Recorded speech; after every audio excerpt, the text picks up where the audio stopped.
feel bad from the north. Whiskey and Dior, spend it like they owe me. And I'm back in Louis V. And it's closer to the chest when your pocket's too deep. Spend it like they owe me.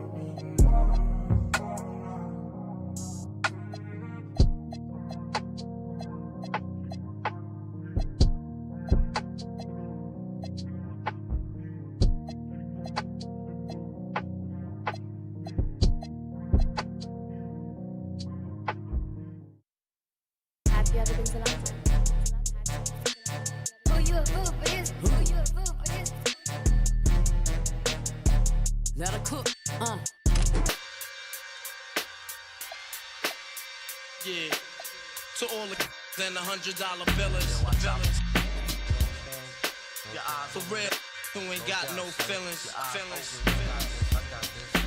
Realness and foundation. If I right. 13 years in the projects, my mentality is what, kid? You talk a good one, but you don't want it. Sometimes I wonder, do I deserve to live? Or am I gonna for all the things I did? No time to dwell on that, cause my brain reacts. Front if you want, kid, lay on your back. I don't fake jazz, kid, you know I bring it to your life. Stay in a child's place, kid, you out of line. Mind's thirsty for recognition. Got brown eyes smelling real sweet. With a strong heart, somebody help me, baby girl. It's just another looking up at a mirror ball.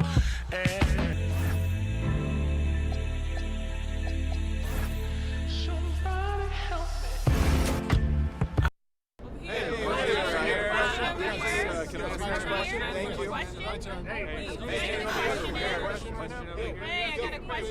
Go ahead, Elizabeth.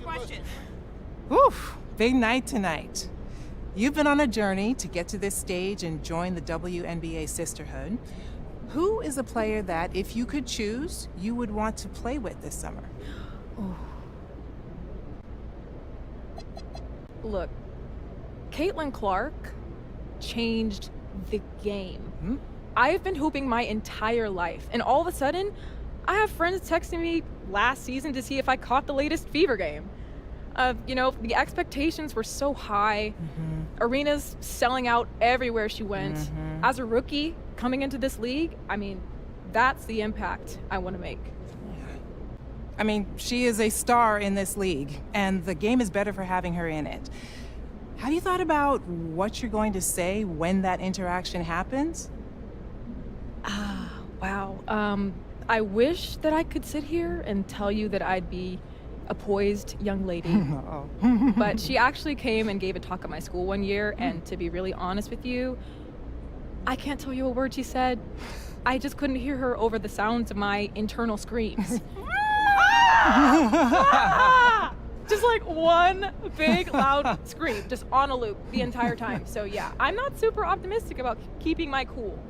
But I would love to ask for a jersey or a signature or something, though. That'd be awesome. Yeah, I'm sure you'll be absolutely fine. Thank you. On another note, the league is at a fascinating growth point right now, with viewership skyrocketing. How much of the WNBA did you watch growing up? And does the history of the game inform at all where you want to land?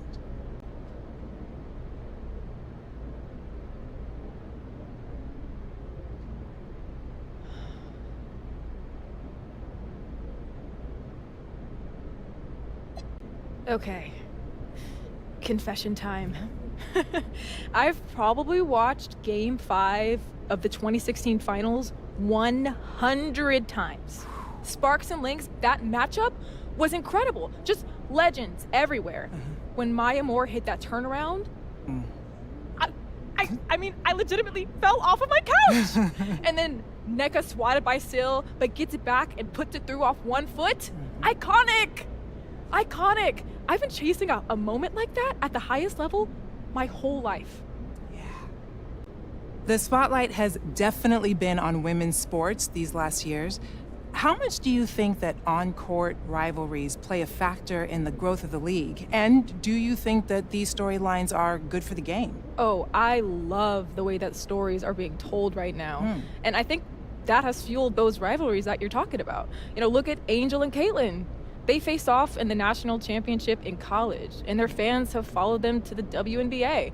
Every matchup between those two is must-see TV. And the Fever and Sky have two of the hottest tickets in the sport right now. And when the Aces and Liberty assembled all that star power a couple years back, every matchup between them was called the Battle of the Super Teams, just pulling in huge ratings, huge numbers. And my grandma wouldn't be able to follow anything that was happening on the court. But I'll tell you, she knows all the tea. She definitely knows all the tea. And I think all these rivalries are just another entry point for the fans. Yeah, totally agree there. Unfortunately, you just missed sharing the court with the WNBA's all-time leading scorer, Diana Taurasi, who played in the league from 2004 to 2024. She brought a ton of that spice you were talking about for so long. Now, what part of her legacy speaks to you the most?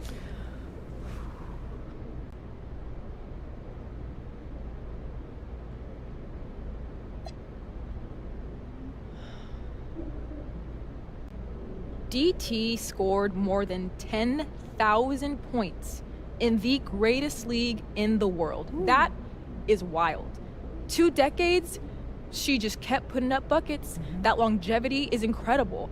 The hours that she spent in the gym when the lights were low and the stands were empty so that she could shine when it mattered the most. As someone who loves to score, she is my GOAT. Best to ever do it. That's right. For the fans who might not know you yet, what do they need to know, either on or off the court?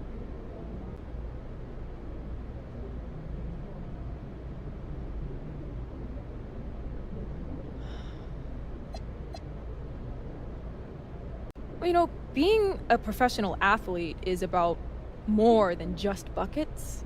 You play like Paige on the court, but you can make an impact like Tamika Catchings or swing cash off of it.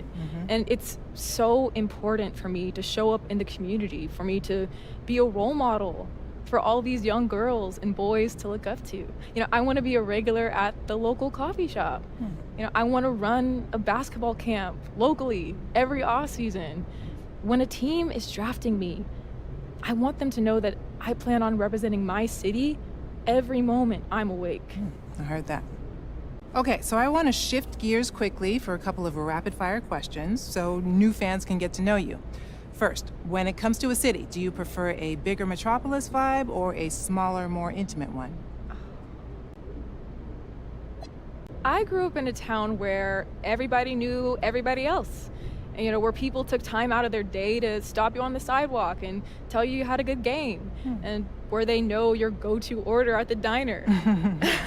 And, when you compare that to your New Yorks or your Chicagos, of course, you're not going to be matching those same kinds of population numbers, but what we lacked in quantity, we absolutely made up in quality with those genuine connections. And I just feel most at home when I'm surrounded by friendly faces. All right. Let's keep this one easy. Favorite color?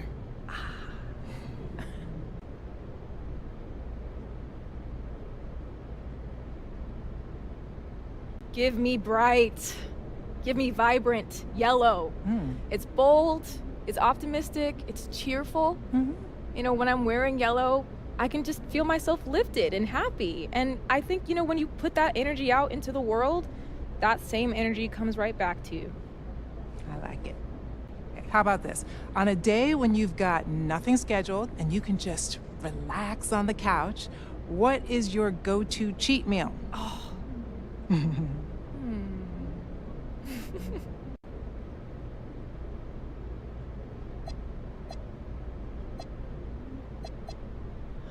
Look, I say this with pride. I was raised on pizza.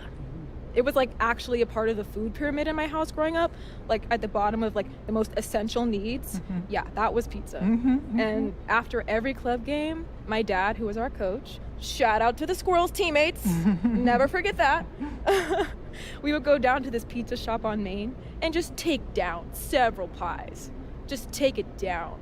And before you try to follow that up, what we're not about to do is catch me up about what city makes the best pizza. Oh. We're not doing that. I'm not trying to tank my career minutes before getting drafted. Thanks. Okay, I'm definitely not trying to get you in trouble. Okay, let's bring it on back to basketball. Let me ask you, does it matter to you where you're selected in the draft order?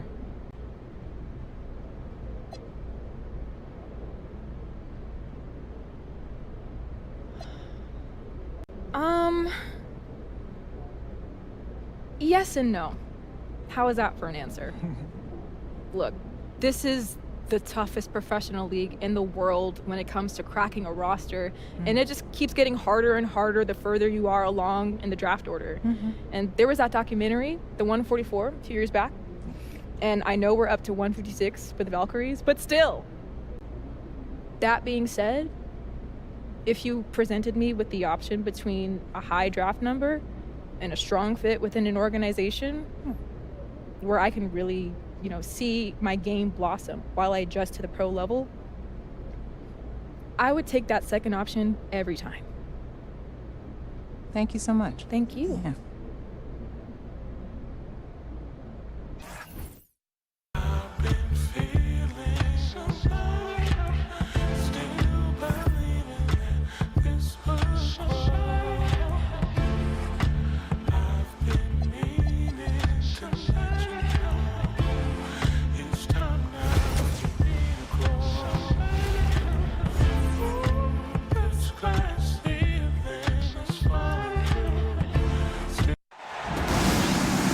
Hello and welcome to this 2K Sports presentation of the WNBA.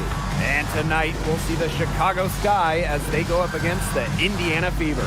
Thanks for joining us. I'm Blake Suniga here with Brian Banafitemi and Tim Swartz. And don't forget this game tonight. It's one of 10 games for this team that's part of the Commissioner's Cup standings. It also counts towards the regular season, so this contest really shows up in the standings twice. An interesting wrinkle to this one.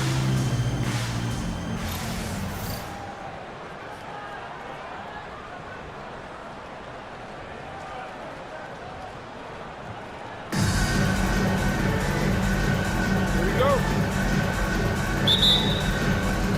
And it's going to be the Sky off the tip.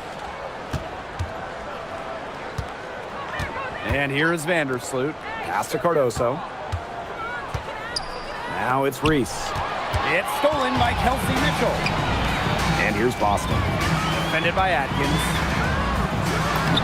It's good, and she makes her first shot of the game. They get the first bucket of the game there. Yeah, this should be a good one, guys. Buckle up your seatbelts.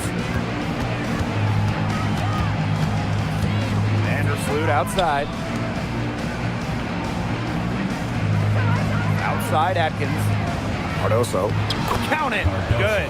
A capable distributor, Atkins is able to see the big picture within the game. In each of her first 5 years in the league, Ariel Atkins was voted all defense. Yeah, she made the U.S. gold medal winning team for the Tokyo Games on the strength of her defense.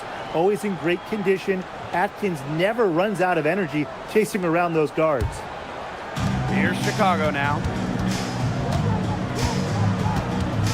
Pass to Reese. And it's the Fever on the break. Shot's good by Clark. No matter who starts the break, she's usually the one who finishes it. And I love watching her just attack the rim at full speed like that. Here's Banham. Cardoso. Atkins with it. Now Mitchell defending. Mitchell on the double team. Just 5 to shoot. Kept alive. Reese. Vandersloot. Off to a good start as she hits her first shot attempt. Reads the defense so well. If you make a mistake in the pick and roll, Vandersloot will exploit it. Caitlin Clark outside. And the 3 ball is good. Good looking bounce pass to set up the basket. Now Vandersloot. Outside Atkins for 3. And that comes off the assist by Courtney Vandersloot. And I think Atkins is the type of player that is equally effective on or off the ball. And stolen by Atkins. Vandersloot with it, and Clark picks her up defensively. And so she earns a trip to the line. Officials saw the contact, and she'll shoot two. While her teammate Angel Reese got all the headlines, did you guys watch Camila Cardoso? She had a stellar rookie year. Oh, yeah. I mean, I watched her. She was awesome. You know, remember, she didn't make her debut until June due to injury, but she ends up averaging 10 and 8 as a rookie. Rim protection as well. What a future she has. And that one falls, and that puts them up. It's a one-point game now. A familiar face rejoining the sky, point guard Courtney Vandersloot. The league's all-time leader in assists per game, Vandersloot spent her first 12 seasons in Chicago, spent the last 2 years in New York, winning the title in 2024. She's back in the Windy City, running the show this year.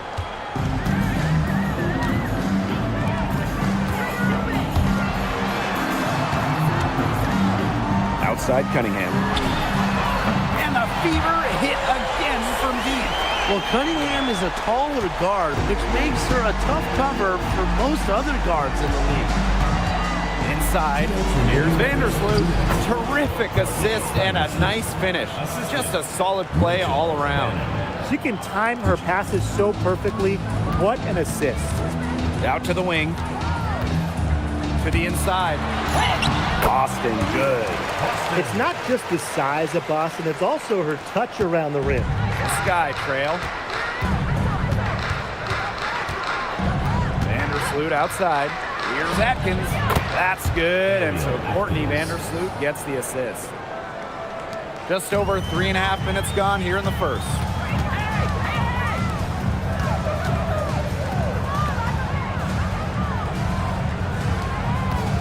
Down low. Back to Boston. Pass to Clark. Just for a shoot. To the middle. Score the basket. Her second of 2 attempts. Sharp pass to set up the very high percentage shot in close. Vandersloot outside. Atkins. Camila Cardoso, high post. Aaliyah Boston grabs the miss. He got away with a major lapse there. Pass to Mitchell. And here's Clark. Now here's Mitchell. Sinks the three-pointer. They're relying on their three-point shooting and getting pretty good results. You're right, 3 of their last 5 makes are from beyond the arc. 6-second difference between the shot clock and the game clock. Now Vandersloot. Pass to Atkins. Reese fires for 3. And Clark pulls it down. Yeah, a bit of a pride at stake there, trying to get that last 3 ball back, but couldn't get it to fall. Boston's shot is good. She's been able to find her open teammate every trip down the floor. I mean, it sure has seemed like it, right? I mean, great day passing the rock for her. The scoring fast and furious as we end the first quarter. Fever ahead. They're up by 6. Stay with us as we get set to bring you quarter number 2 after this.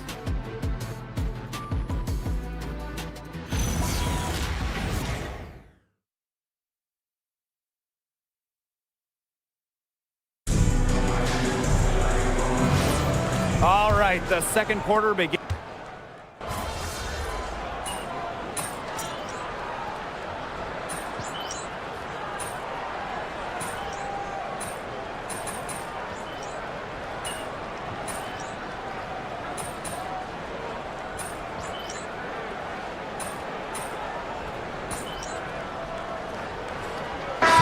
Both teams making substitutions here.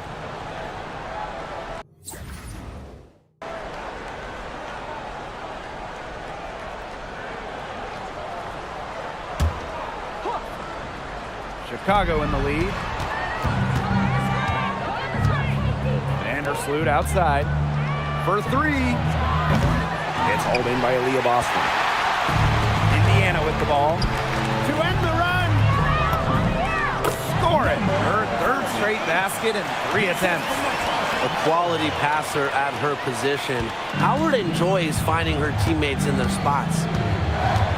Pass to Reese. Now Banham. He's started by Boston. Here's Reese. That one drops, and it comes off an assist from Camila Cardoso. They carried out the plan perfectly that time around. Here's the Fever with the ball. They trail by 7. Boston, covered by Cardoso. To the paint. And it's good. 2 points. Very clever passing. She put that ball on a silver platter for her. 7-second difference between the shot clock and the game clock. From deep, Ariel Atkins. It's held in by Aaliyah Boston. Indiana with the ball. There's a foul. It's on Howard. That is her 3rd foul so far. And that's the risk they ran by keeping her on the floor. She picks up her 3rd foul. They can guarantee this is the last possession of the quarter if they hold on to it. And I think that's probably what they'll do. Inside, Reese drops in the layup for 2. Give an assist there, not for a pass, but for the solid screen set on the inside that freed her up and really just made that layup possible. And so we've reached the end of the first half of play. Sky out in front, up by 7. And we'll step away briefly, but get you right back out there for the start of the 3rd quarter after the break.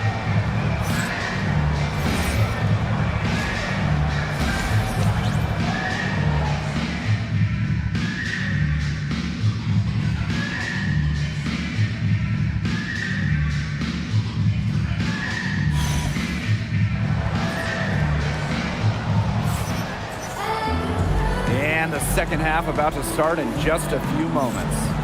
One of the stories here, Atkins getting it done today. Her decision-making simply flawless today.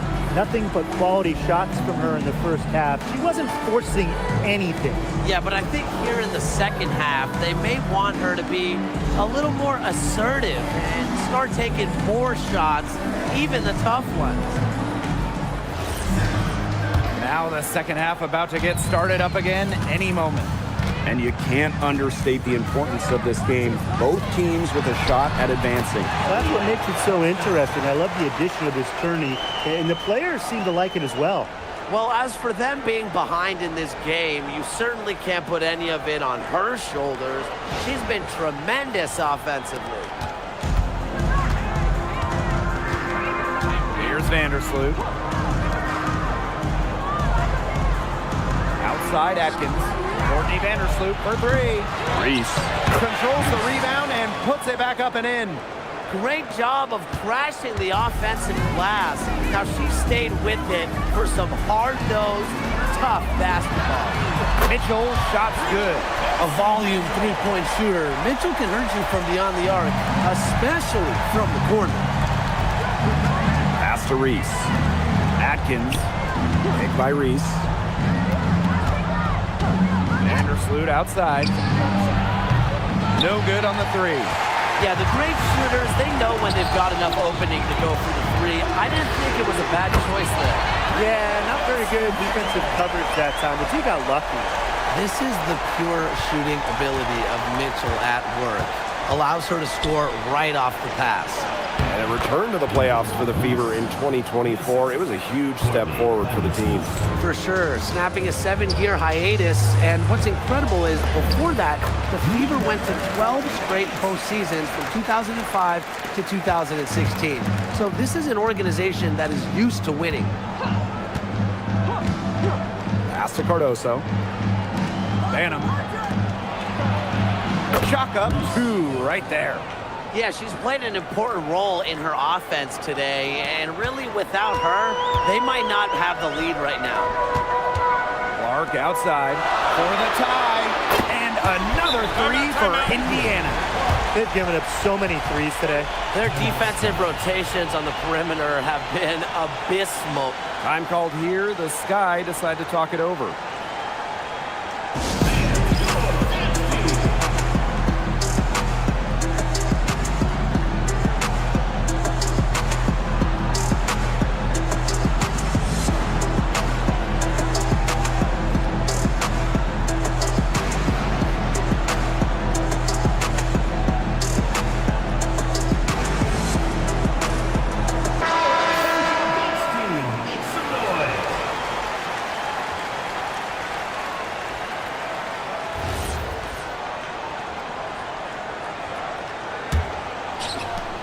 Chicago with the ball.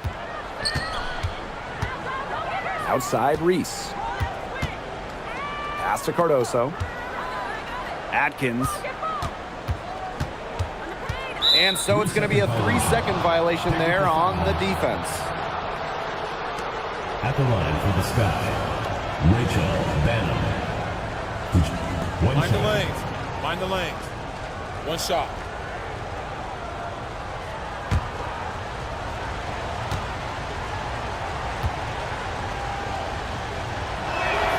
And she shows the focus there, nails the technical. One place this Chicago team needs to improve is their three-point shooting. Well, the Sky were last in the WNBA in threes made per game at just about 5. They also took the least amount of triples, so I would say that's a point of emphasis with this team. To the middle, and she banks in the layup. And it's pretty hard not to notice the difference in the passing of these two teams today. Yeah, I mean, when you look at the stats monitor, there's a stark discrepancy. When you look at the assist column, and you see that difference as far as fluidity in their respective offenses, too. And the shot is good. Another lead change. How many of these are we going to see? I don't know, but I'm willing to bet it's more than a few. Outside Howard. Mitchell. Off target from three-point range. Just like me, 9 times out of 10, she's going to bury the 3 when she's left all alone like that. Double team on Courtney Vandersloot.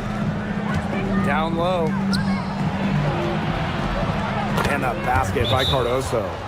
What an alert play. Just a great job of hitting her teammate on the move. Now a timeout called by Indiana.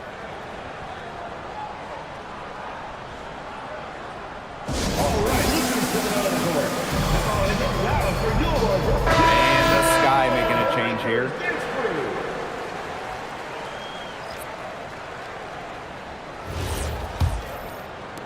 Just under 3.5 minutes played here in the third quarter. Here's the 3. Rebound Chicago. Poked away. And it's the Fever on the break. And she makes good on the layup. Well, they have an edge in those fast break points, guys. They have, and maybe it hasn't helped put them in front, but they're clearly better off playing up-tempo basketball. Yeah, and they're going to need that to come back. And she makes that one. She's so good at recognizing where the openings are and getting that ball to the rim. To the right side. Shoots the 3. Offensive board. It's good. This is what Boston brings to your team. So much confidence in securing the offensive board. Pass to Atkins. The 3 ball. That one's off. She's made 5 and missed 3 now. Back to Boston. Nails the baby hook.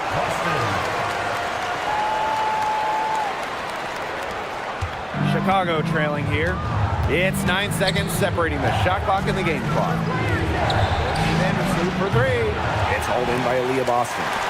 She's going to play her way right onto the bench if she continues to shoot the ball like she has this quarter.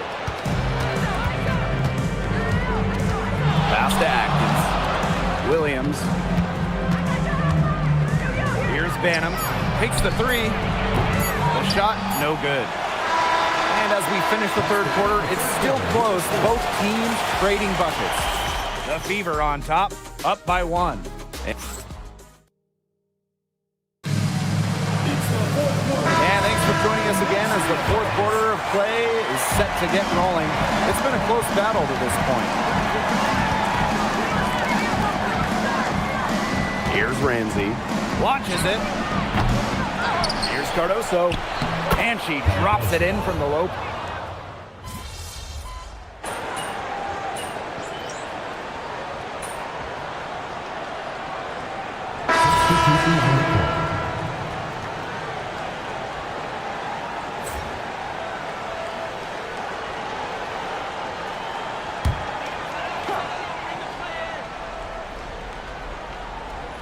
Indiana trailing. They need this. Good for another basket. Put up 2 shots and made 7 of them. This has been a terrific contest up to this point. and I'll bet it stays that way. I certainly hope so. It's been a terrific contest, and there's nothing like a good old-fashioned barn burner. Here's Reese. Add another one in the scoring column for her. She's 7 for 10 from the field. Well, she shot the ball extremely well, as you'd expect. You know, like we say, she's been making music all day long. Well, maybe she thinks she can shoot her way out of this cold spell, but I don't think that's the case. Someone tell her it's time to give up the three. First personal foul. First team foul. Substitution on the court.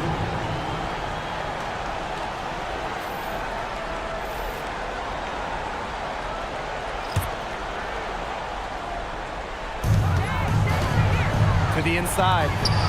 That's good, and so Courtney Vandersloot gets the assist. They've been able to depend on her offense all game, guys. She's just not wasting any chances, any shots she's had. And if they want to make things even easier on themselves here late in the ball game, I got an idea. Just keep getting her the basketball. For those joining us, fourth quarter here, and we're just over 2.5 minutes into it. And it's Atkins missing. Basket number 8 for her on 13 attempts.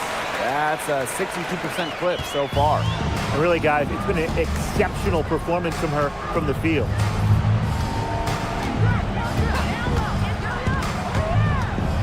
2 minutes remaining. Inside.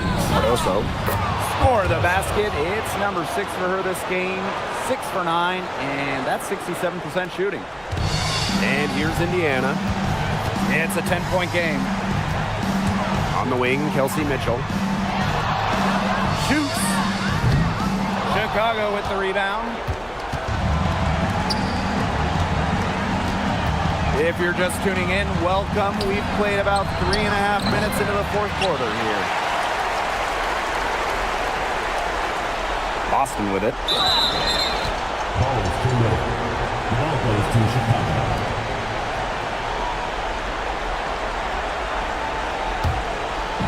And so it's Chicago with it. Down low. Out to the left wing. Banham, no good. Right block shot. From down in the low post, it goes. And here is Vandersloot.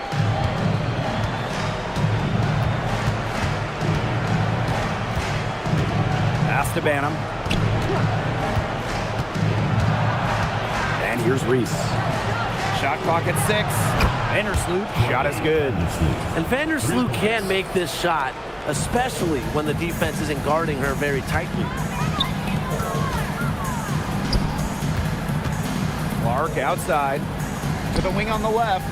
Shoots it. Off target from the wing. Ariel Atkins on the wing. She's covered by Mitchell. And that one's good. Atkins. And they're not finished yet. They're going to make sure about this win. Yeah, they're not taking any chances. This is how you close a game out. Just look how happy their coach is. And they can just dribble the ball until the buzzer. They've got to be happy with the effort, the result, the outcome. Great night. W is a W. Indiana foul. Number 48. Second personal foul. Second team foul. Substitution on the court.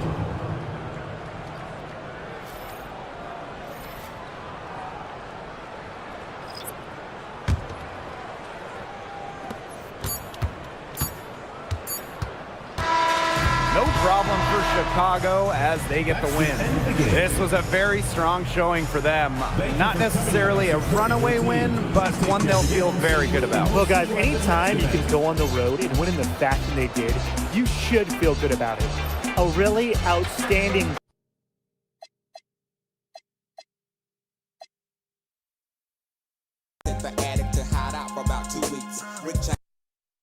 Go ahead, Elizabeth. Hey.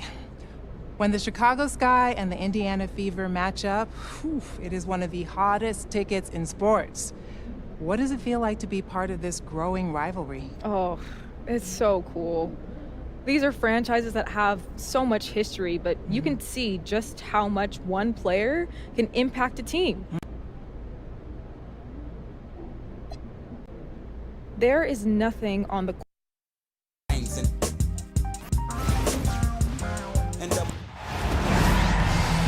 Hello and welcome. And a quick look at how the Indiana Fever's schedule is shaping up. On Thursday, they'll begin a road trip starting against the Dream in Atlanta. Then on Saturday, they'll kick off a homestand starting with the New York Liberty. And that game against the Mystics, that's a contest I'll keep my eye on. That's going to be game number 5 of the year. And of course, we're going to get off to a fast start in the schedule. And the 3-ball is good. Tonight's game also counts in the Commissioner's Cup, the first home and away regular season game against teams in your conference go towards the Cup standings. Yes, so 10 total games, and the team with the best record in each conference, the East and the West, they're going to meet in the final with a lot of prize money at stake. Fires from deep, and Jones pulls it down. Ryan Howard has doubled. Pass to Griner. And just about a minute into this first quarter. And the shot is good. What a physical presence down low. Griner's not afraid of anyone when she's around the basket. Down low. Gets it out to Clark. And she was camped there in the lane, and she gets a 3-second call.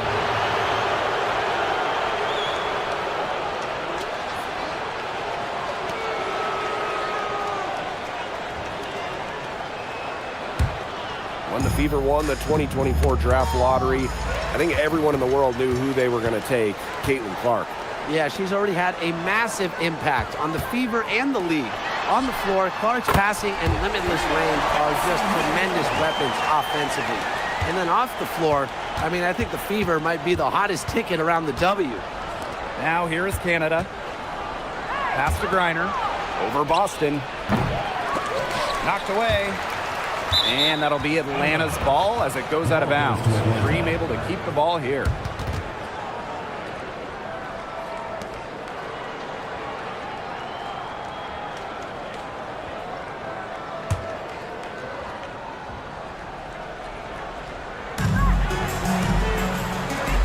Here's Griner.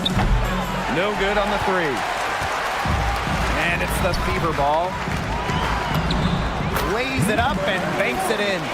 Oh, you're not going to pass up that type of look. Now here is Canada.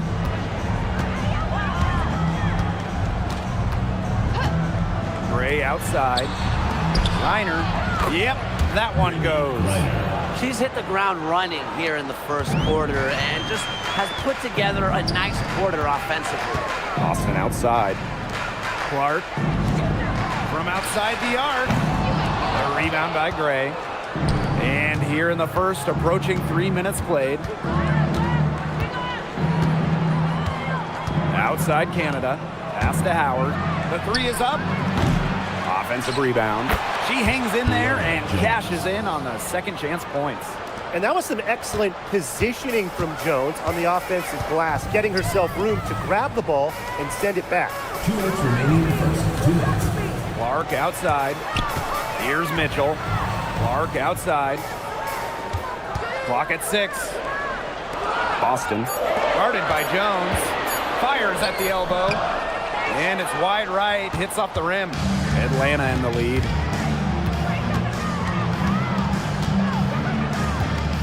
To the inside. And stolen by Mitchell. Here's the break. Basket good. Great job taking advantage of the steal and getting easy points in transition. Just how you brought up. Great defensive work and aggressive play in the open court. A defense leading to offense. And that one drops. She is one of the best when it comes to making the sweet lead pass. Well, after spending her first 8 seasons in Connecticut, Brianna Jones has a new home. Yeah, what a run it was for her with the Sun. Didn't start a game until her 4th year there, but ended up making 3 All-Star games. She was a huge part of 2 finals teams. Now here's Howard. For 3, Jordan Canada. That doesn't go, and she's 0 for 1 from the field. Shoots from 8. Attached short, but it's good off the front iron. You know, she's having a nice quarter, scoring with confidence. Indiana foul. Number 40. Both teams will make substitutions. First team foul. Substitutions in the court.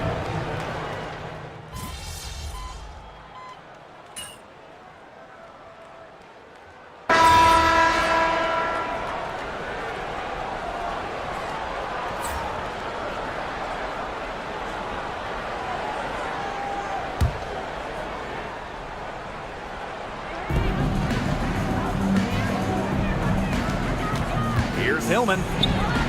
Yes, and a nice assist from Brianna Jones. Always helps to get a player like Jones, a center, setting up others. And they're looking for some kind of spark here. Yeah, cold stretch offensively. They need a bucket. For 3. The putback.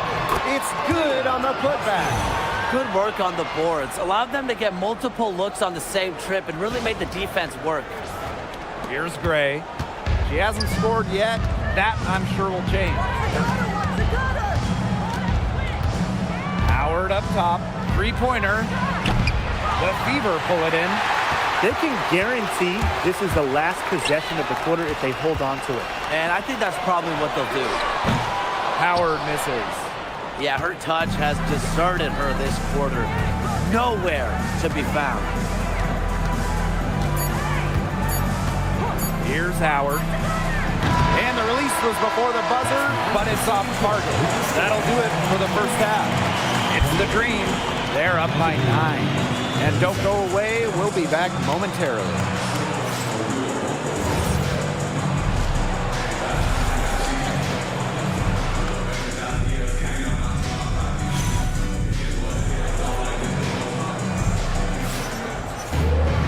And now the third quarter, about to get going again. Well, there's no way around it. Ryan Howard has been sensational. And those threes have been dropping for her. Absolute dead-eye shooting in that first half. Yeah, I'll say. I mean, this could not have been a more productive day for her for long range. Now Canada. On the wing, Ryan Howard. Off target with the 3. The Fever trailing. In the offseason, Atlanta added some major front court firepower. They signed 6'9" Brittany Griner, taking her from Phoenix after 12 years with the Mercury. Also adding 6'3" Brianna Jones, a 3-time All-Star with Connecticut. Those are 2 huge pieces. Huge. Pun intended. Back to Griner. That's another one for her. Her 5th in just 7 shots. Nice feed there by Gray. Put her teammate in a good position. Pass to Mitchell. Beyond the arc. It's rebounded by Atlanta. Just a slight advantage for them in the rebound department. Yeah, especially when you're scoring the ball at even a decent clip. They've done what's necessary to take the lead. Took advantage of some shoddy D there. They got to at least get a finger on her. Third quarter of basketball, we're about 1.5 minutes in. Took the opportunity when she saw it. Well, when you look at all the different ways that Howard can score from all 3 levels, you just imagine that there's going to be many, many nights like this for her. Now here's Howard for 3. And Kelsey Mitchell hits from deep. The rapid-fire threes coming from everywhere. I wasn't sure they should try to get the 3 right back like that, but hey, it worked out for them. Jones with it, guarded by Howard. Here's Griner. And she can't answer back the 3-pointer offline. Good for her 6th make in a dozen attempts, shooting 50% with that basket. They continue to get it inside. The defense struggling to just contain them. And look, when you make 5 in a row from in tight like they have, it also just takes pressure off of your perimeter guys. Great point. Boston outside. Lets it go from deep. Unable to get that one to go. She's not exactly killing them from deep. I mean, she had 1 3-ball in the first half, yes, but still none here in the second. And here's Ryan Howard from the arc. One thing this team loves about Natasha Howard, she's a winning player. At one point in her career, she won 3 of 4 titles with 2 different teams. She's a former Defensive Player of the Year, plays the game with serious effort. Drops in the tray. And Howard continues to deliver on the offensive end. The defense is lost. They don't know what to do.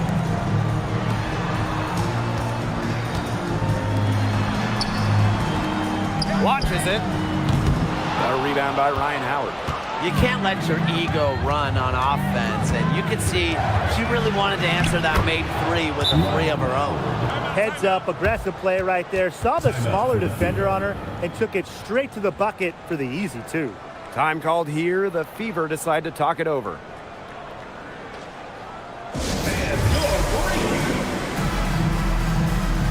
So both teams making some changes here.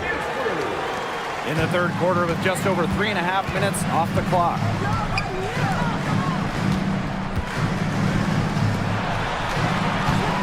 Aerial Powers on the wing. Looking to end the run. Green with the rebound. Pow with it. Pass to Howard. Takes the 3. The shot misses. Just like me, 9 times out of 10, she's going to bury the 3 when she's left all alone like that. Another miss. She's having an ugly game offensively.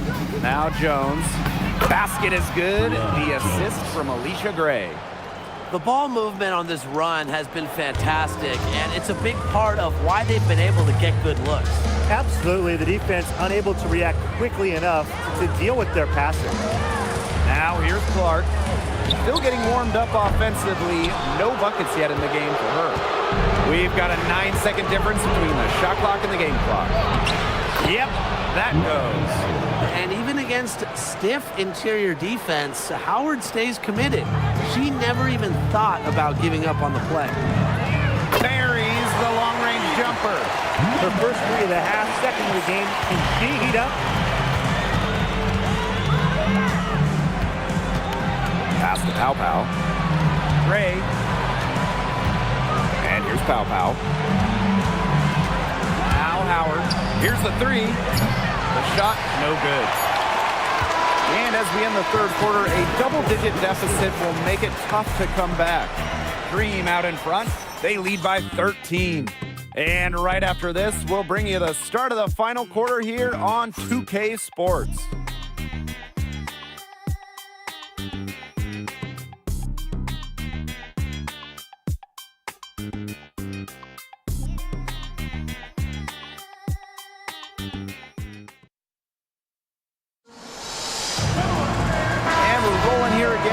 Fourth quarter.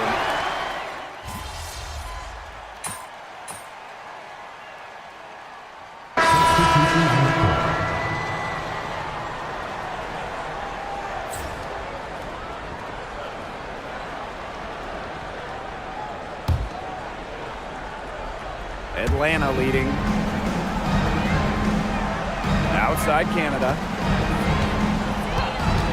Out to the left wing. Reiner, guarded by Howard, and that one good. Some defensive breakdowns happening now. Their last 4 buckets allowed have come from very close range.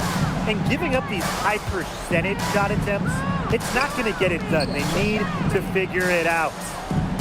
Now here's Powers. The 3. Indiana again missing. Well, maybe she thinks she can shoot her way out of this cold spell, but I don't think that's the case. Someone tell her it's time to give up the 3.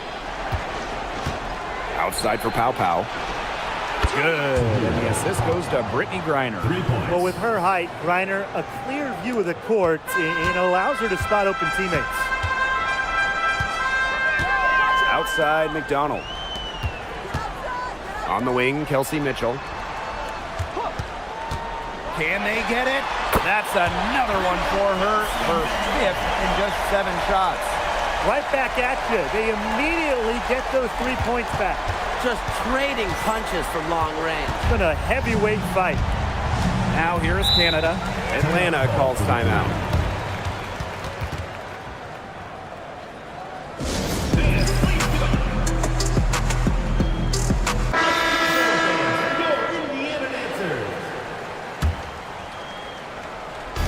Fever on D. 11-point game. Howard banked in off the glass. With good size for the guard position, Ryan Howard is able to use that size to stretch the floor. To the right side. To the wing, right side. And the Fever hit again from deep. Boy, not too much respect shown to her by the defenders. Here's Griner. Good for another basket. She's put up 10 shots and made 7 of them. Well, Howard just sees the floor so well, and the good thing is that over time, her court vision is only going to get better. Back to Boston. Pass to Howard. Boston outside. The 3 ball. Howard with the rebound. Indiana foul. Number 48. Second personal foul. Second team foul. Over 3.5 minutes through the final quarter now. Now here's Gray. Here's Griner. Basket is good. The assist from Alicia Gray. Capable of scoring in bunches. Griner hits shots from various spots on the floor. To the left side wing. Here's Natasha Howard for 3. It's rebounded by Atlanta. And here's Canada. Pass to Gray. Griner. And here's Ryan Howard from the arc. Drains it from beyond the arc. And they're not finished yet. They're going to make sure about this win. Yeah, they're not taking any chances. This is how you close a game out. Just look how happy their coach is. Now here is Canada. Outside Howard. 3-pointer. Caitlin Clark with the board. Indiana with the ball. They trail by 14. Boston with the bucket. This is from Tracy Mcgrady. Here's Howard. Pass to Jones. Griner. And she floats it in for the easy 2. Credit the assist on that one. She's carrying a lot of the load offensively, and normally that's good news for them.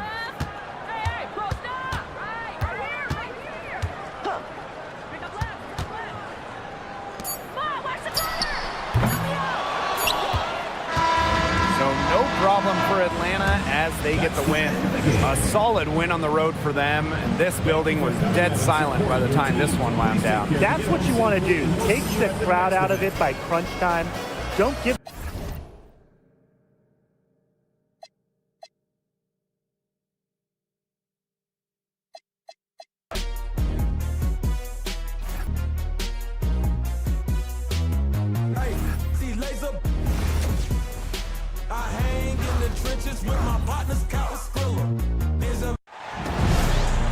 It's the WNBA on 2. And with the WNBA season at 44 games total, it's paramount for these teams to get off to a hot start. I mean, one slow month out of the gate can sink your entire season. Every game matters that much more. And that shows up in the intensity of these early games. These players know there's no easing into the season. Outside Howard. To the right side. There's the 3. Got a rebound by Ryan Howard. Outside Canada. Back to Howard. Griner. She's covered by Mitchell. They double team Brittany Griner. That's a quick foul for her there. Looks like the refs are going to call this one close.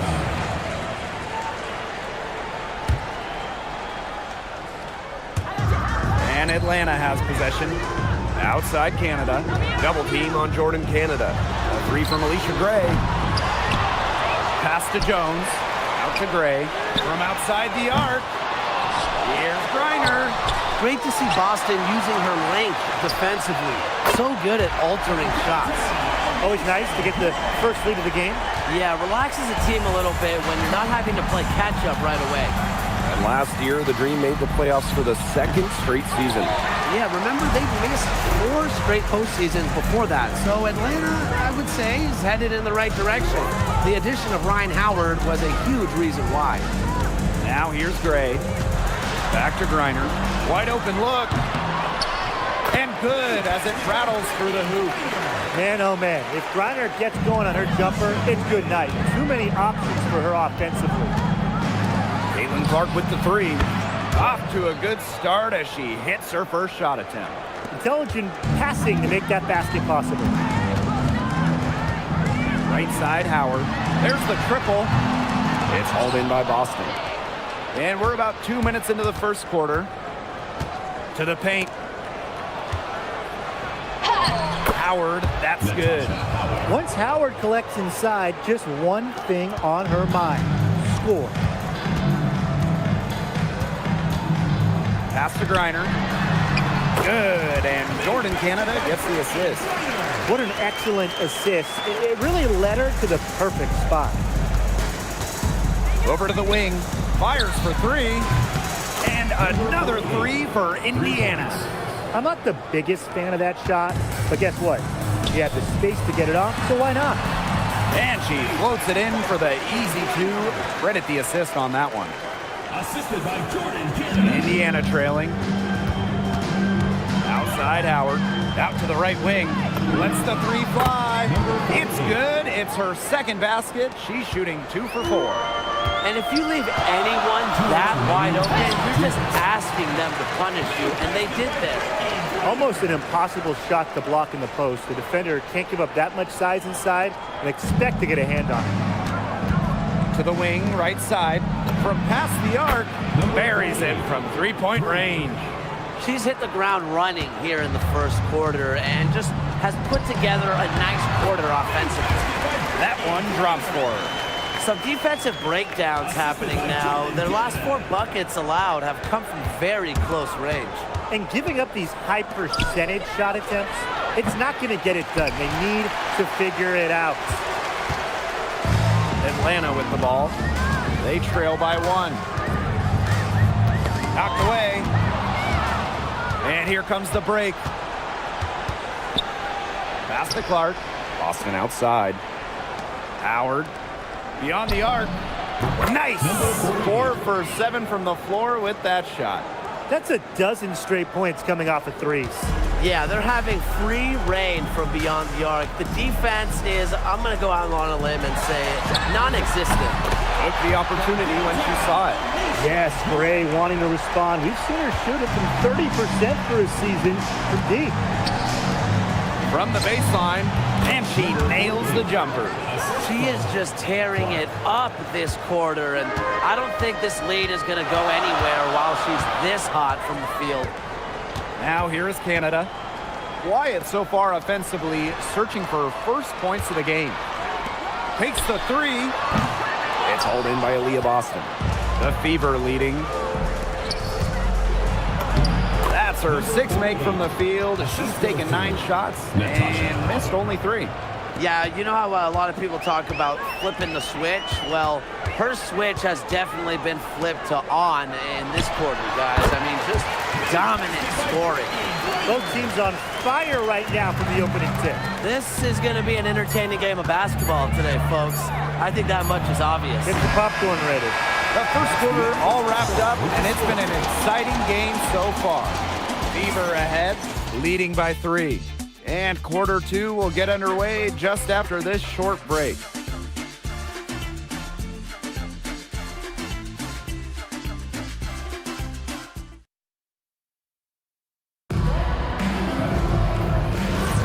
And we...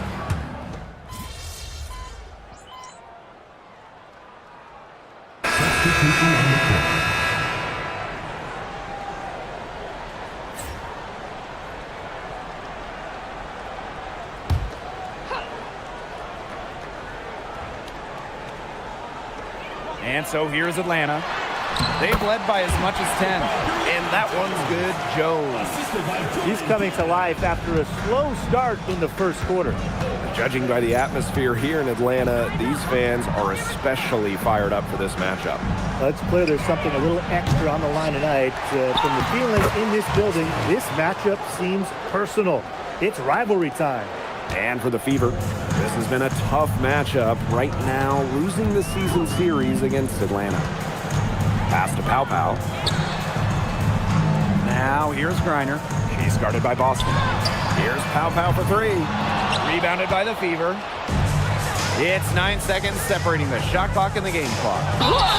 And count it. The shot is good, and she'll go to the line. What a finish. Mitchell is such a tough player to guard. Will take a bump and get it to go. Kelsey Mitchell. One shot.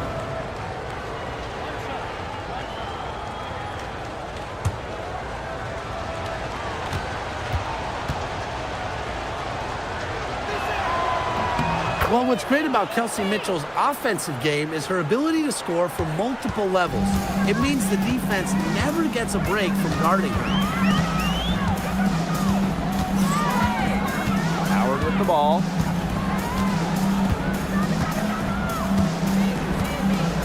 Six to shoot.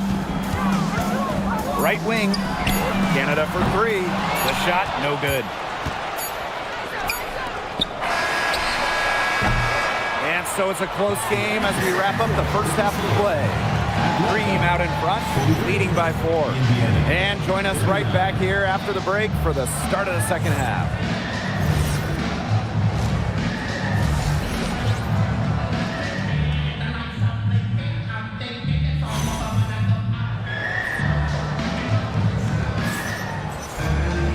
The start of the second half getting underway. Both teams battling hard through the first 2 quarters.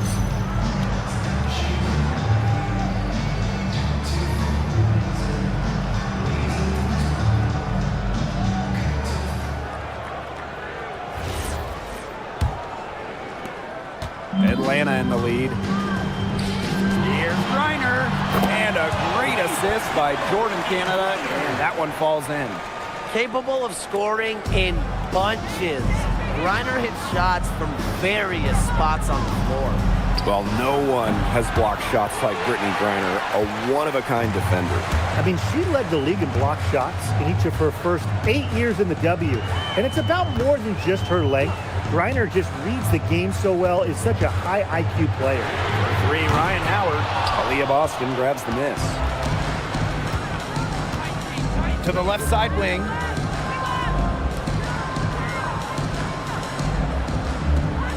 From about 19 feet. And Jones pulls it down. Man, these guys have had some good motion on offense. Nice assists. When everybody's involved offensively, it's in a way helping you defensively too. Look at how explosive Howard is off her feet. That's part of what makes her such a feared shot blocker.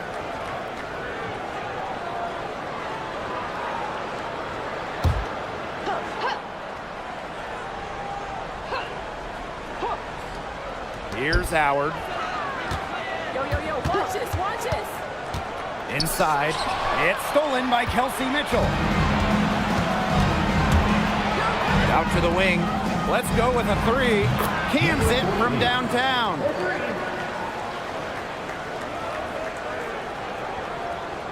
"90 seconds into the second half now. Pass to Jones. Reiner. It drops.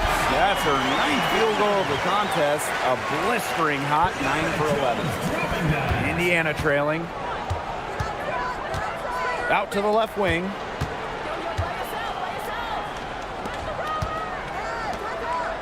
Now here's Mitchell. Clark outside. Shot clock at 6. Now Howard. Guarded by Howard. Caitlin Clark outside. That's good, and it's Natasha Howard with the assist. That's a weapon they've been allowed to use at will today, and they're doing some damage. Yeah, the D struggling to take that away from them. Picked by Jones. Drive by Lisa Gray. Rebounded by the Fever.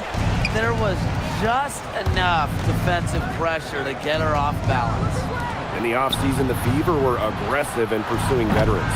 Well, the Fever, they like their core, and they want to win now. They signed a bunch of veterans, including Sophie Cunningham, and this is a team that wants to win now. They're sick of losing in Indiana. That ties it up. Nice pass. She got that ball right into her teammate's shooting pocket, and it yielded great results. Pass to Jones. Reiner. 2 minutes remaining in the third. 2 minutes. Howard with the ball, and it's Howard picking her up. And here's Griner. Out to Gray. The tray.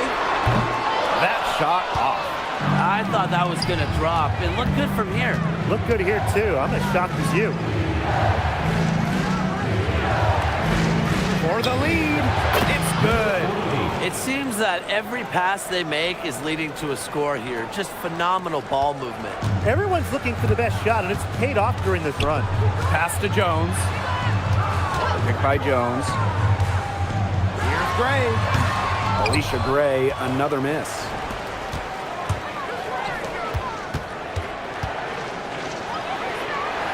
Now Clark. Jacks up a three.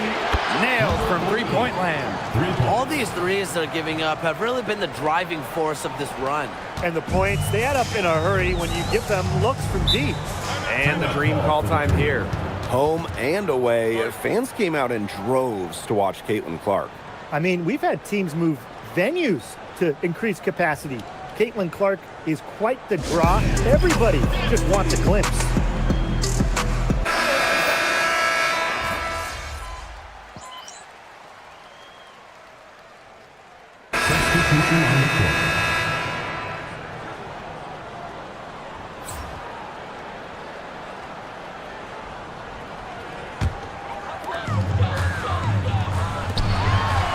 Jones inside, and she converts the layup.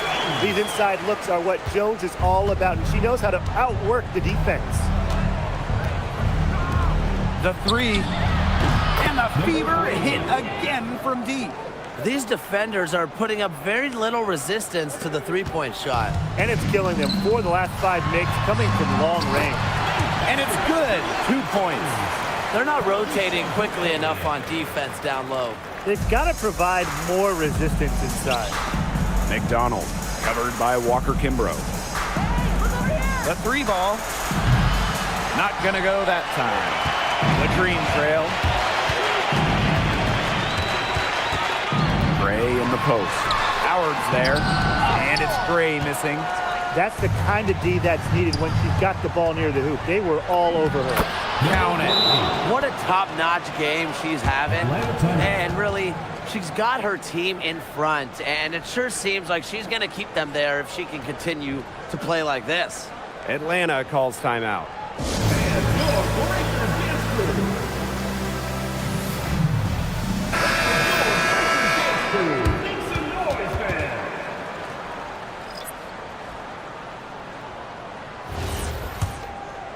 Fourth quarter of play, and we're about 2.5 minutes through it. It's stolen by Howard. Fast break, here we go. Lays it in off the breakaway. A streak of lightning. Howard finishes on the break at 6'2". She can finish close to the rim, too. Pass to Griner.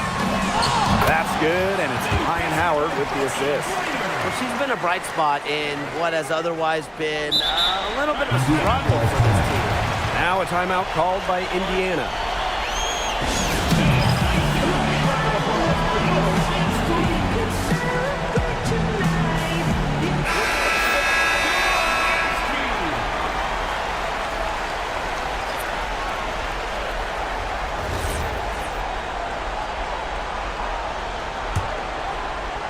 The Fever with the lead. 2 minutes remaining in the game. 2 minutes. Three-pointer. Cranes the three-pointer. They come out of halftime smoking hot from beyond the arc. Yeah, and as hot as they are from out there, there's absolutely no reason not to just keep letting them fly. I agree, Brian. They should all have the green light. Goes up from the top of the key. Offensive rebound. Jones. Good. Well, scoops up the board. Jones knows exactly what to do. Put it back in. A bit under 3.5 minutes have passed here in the fourth. Misses the corner three. On the wing, Alicia Gray. She's covered by Mitchell. And that one's good. Jones. With sound awareness and passing skills, Gray is able to find teammates and get them the ball. Clark outside. Three-pointer. A rebound by Gray. And here the dream. Outside Canada. Jones. Foul Foul call that time on the way up, and that'll give her 2 chances at the free throw line. First team foul. Love the physical play from Jones, going up hard inside. Jones, 2 shots.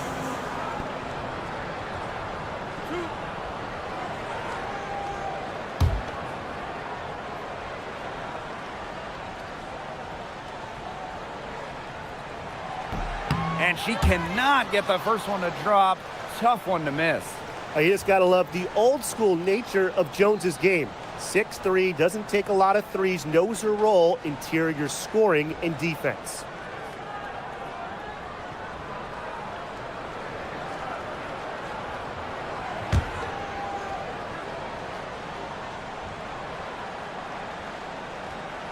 And she ends up making the second. And that narrows the gap to 7. Not as productive of a trip to the line as she'd have liked. They really need all their free throws to go down at this point. The shot's good. Boy, that is a tough shot. Atlanta with the ball. That's in for her 8th bucket tonight. A hot 8 for 11 shooting night so far. Love the concentration from Jones on the offensive end. Really productive tonight. The 3 connects from 3-point range. I don't want to say that they're trying to run up the score, but they do keep adding up to that lead. Well, if you won't say it, partner, I will. They're trying to run up the score here. Thanks for saying that, Brian. Atlanta calls timeout.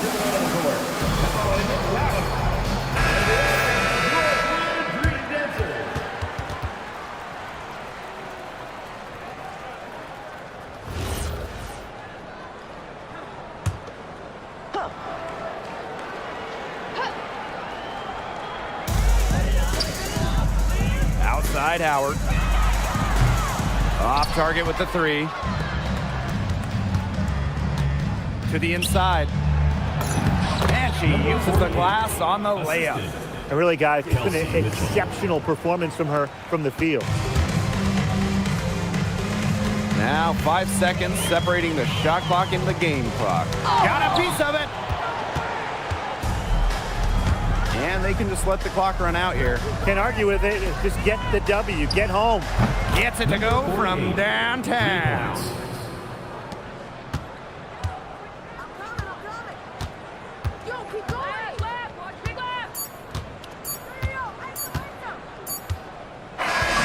And so it's the Fever taking care of business in this one.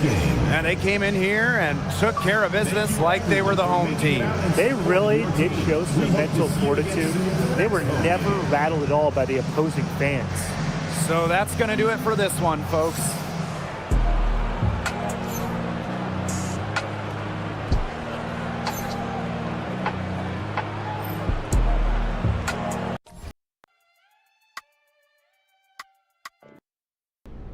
Oof, not sure which was hotter, the temperature outside today or your shooting.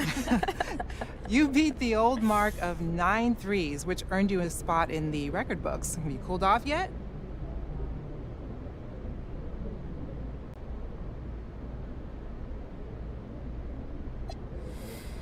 Well, I certainly hope not.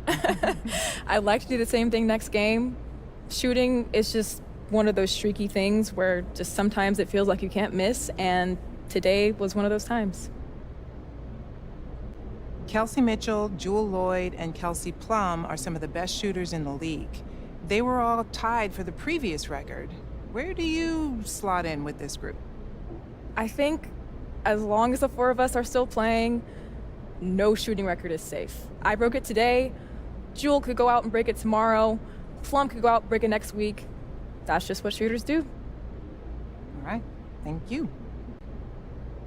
Brittany Griner has been dominating the paint her entire career. What was your mindset going into this game and matching up against her? I knew it was going to be a tall task, literally. But I figured I can get some open looks away from the basket, create some space for myself. That's ultimately what I concentrated on, just using my strengths. And I was able to have some success with that, thankfully. Did establishing yourself early make a difference? Oh, absolutely.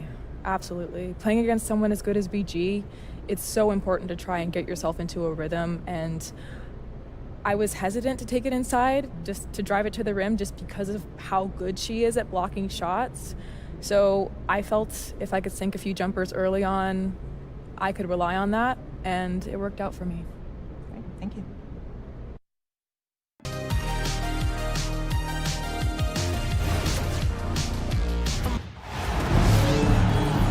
It's the WNBA on 2K Sports. Welcome in, everybody. And tonight we'll see this is not just another regular season game. It doubles as a Commissioner's Cup contest as well. Yeah, a second trophy to win during the WNBA season. I like it. It adds a little extra excitement to the WNBA regular season. Here we go. Tip-off goes to Indiana. Boston outside. From the arc. Rebound, New York. Ionescu has it. Releases. Outside, Lainey Hamilton. The shot's good on the assist by Jonquel Jones. You're just asking for trouble if you let her roam free in three-point range. The three. Cans it from downtown. How about that? Responding to the three-pointer against them with a quick one of their own. Yeah, terrific little back and forth right there, Tim. It's been a lot of fun to watch. Here's Ionescu. Out of bounds, it'll be Fever ball. Just didn't make the catch. I mean, she must have thought the ball was going somewhere else.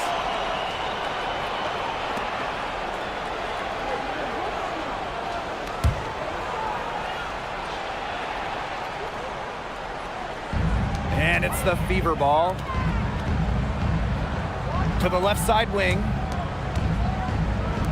For three. Lainey Hamilton with the rebound. Pass to Gardner. Ionescu. And here is Jones.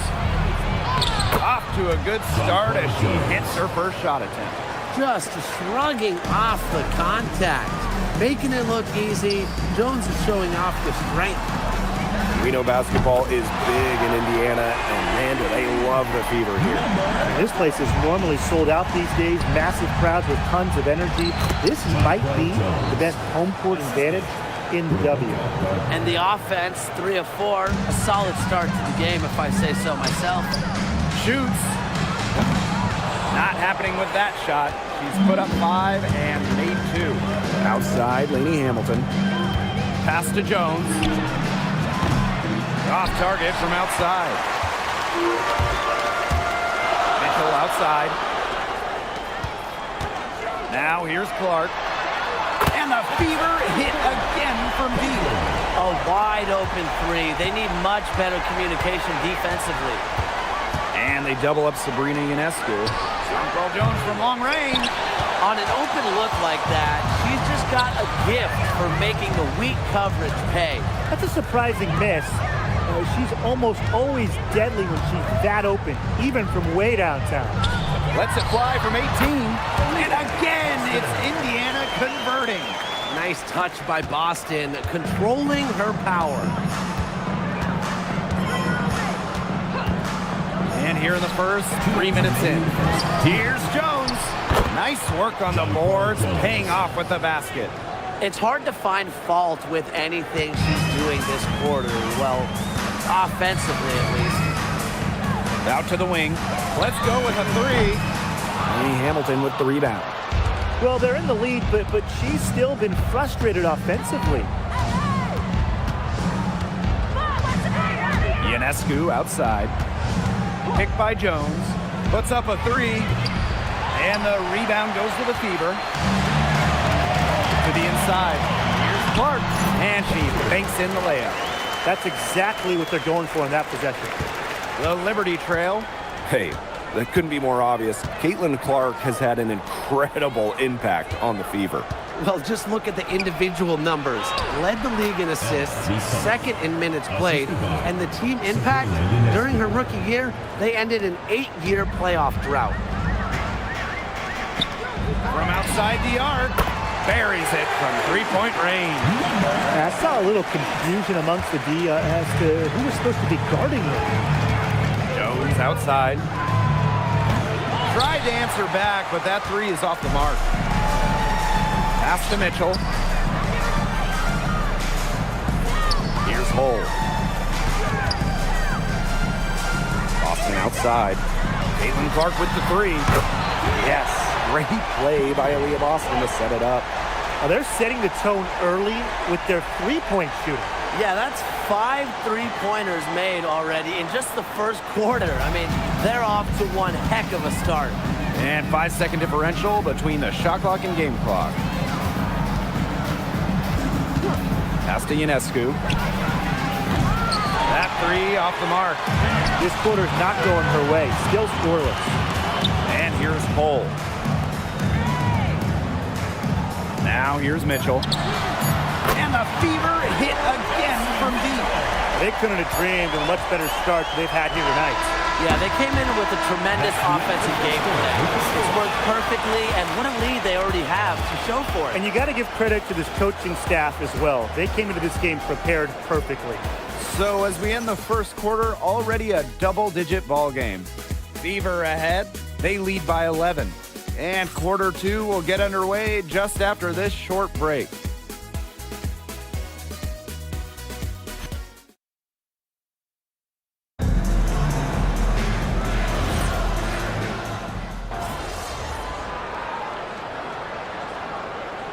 He's deciding to change it up.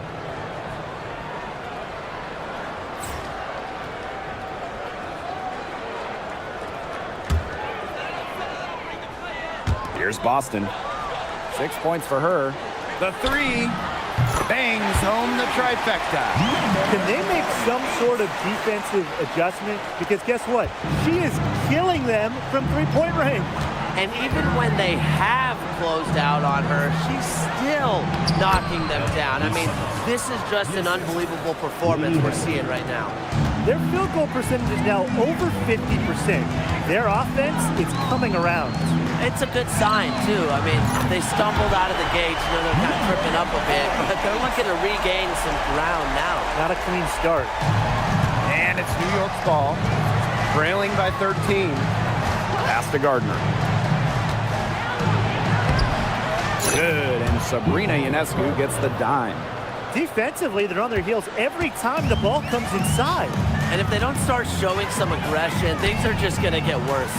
Mitchell outside, fires for three, and the Fever hit again from deep.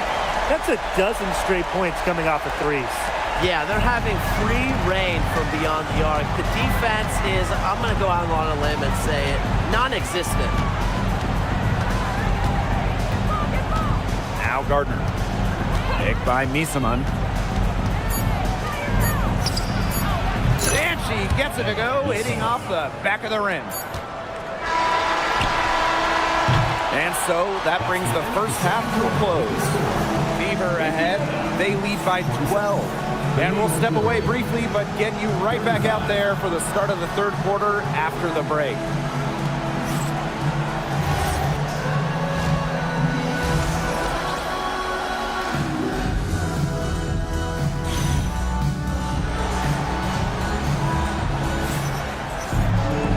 And as we begin the second half, first half wasn't even close. And we'll see if there is a comeback on our hands or more of the same.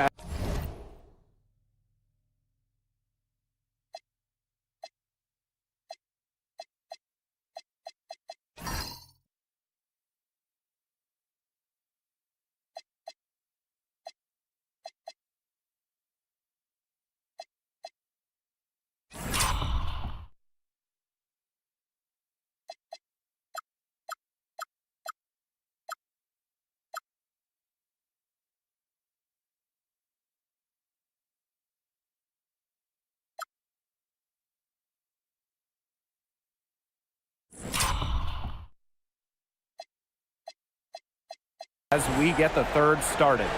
This contest is part of the Commissioner's Cup. The first 10 games against teams in your conference, 1 home and 1 away, count towards the cup standings. And the teams with the best records in each conference, the East and the West, they're going to face off in the midseason for a one-off final. Lots of prize money will be on the line, so I'm really looking forward to that. He gets that one. Well, part of what makes Boston so good, you can run offense through her. Aaliyah is a quality passer, good decision maker. Jones outside. Gardner, she's guarded by Boston. Sabrina Ionescu from outside sinks the three-pointer.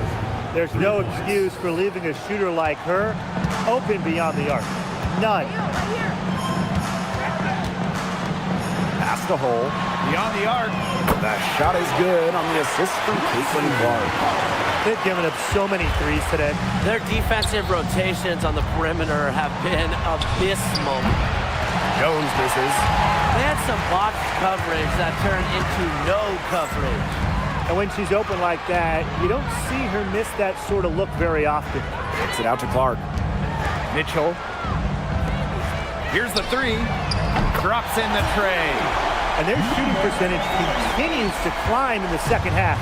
Well, as a group, they've been in total sync since the break. Good team basketball, and it's resulted in high-quality shots. Very good adjustments at the half.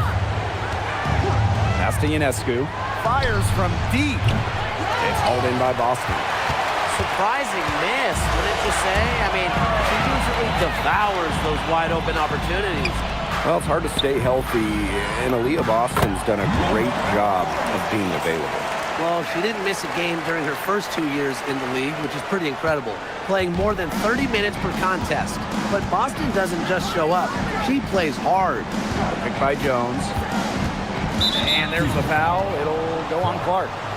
That's her first foul. Team foul.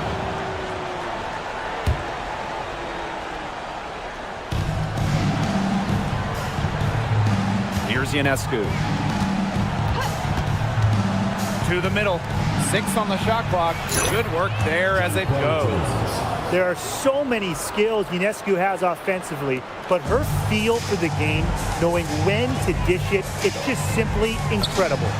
Got that one up quick. This looks like a pregame shoot-around with all the three-pointers they're allowing. I don't know. I mean, there might be more defense in warm-ups. They need to close down on these threes. And there it is. And I think Jones's versatility as a scorer is what makes her just so dangerous. And it's also what allows her to take over like this. And another three for Indiana. Well, they're getting their points now almost exclusively from three-point range. 4 of their last 5 makes from beyond the arc. And the defense practically giving them those shots. And they'll take them. Her shooting has been so good today. She may have to take it upon herself to get her team out of this hole. That one falls. You know, you look at the stats, the assist totals, they just jump out at you. They're way ahead in that category. Ball movement has been key. It's just a different mindset these teams have had. New York calls timeout.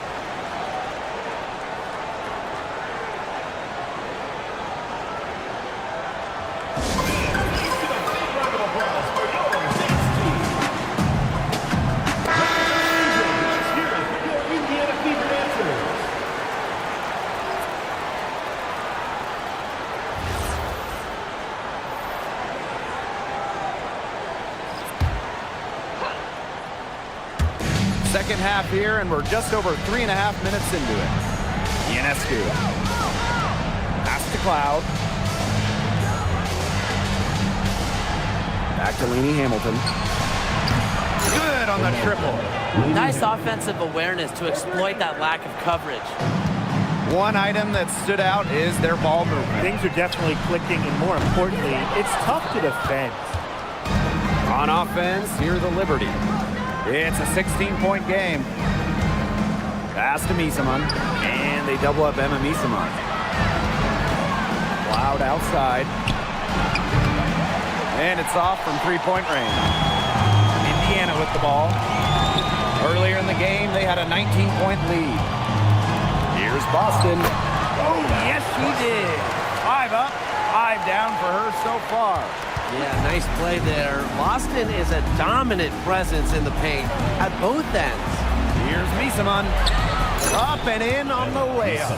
Well, as for them being behind in this game, you certainly can't put any of it on her shoulders. She's been tremendous offensively. Austin, good. What a passing display she's putting on. She is spoiling us today. Just another incredible assist for the highlight reel, and the reel is getting quite long. Sometimes you can hit that deep three, but it's really not a great look for her, not a very well-advised shot. No, no. I mean, even for her, that's too far out. And as we end the third quarter, a double-digit deficit will make it tough to come back. Fever ahead. They lead by 18. And do not go away, as we'll be back in just a... Welcome back, fourth quarter.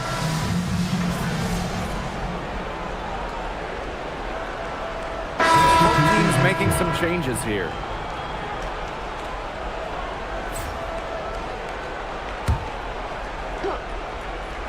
A challenging stretch for New York here. Pass to Gardner. Jones. And she uses the glass on the layup. You can tell Jones knows when it's time to dominate. Go inside and take charge of the paint. Picks the three. Knocks down the three ball. Wow. I mean, what can you say? Inside. It's a deflection. With the jumping ability, Brianna Turner can get up there and send shots away. That one goes in. She's really pummeled these defenders today, no matter who has been on her. Loud outside. Down low. That one drops for her. Time called here. The Fever decide to talk it over. Today's game counts double. It's not just a regular season game. This one is part of the Commissioner's Cup as well, so a victory would be twice as nice.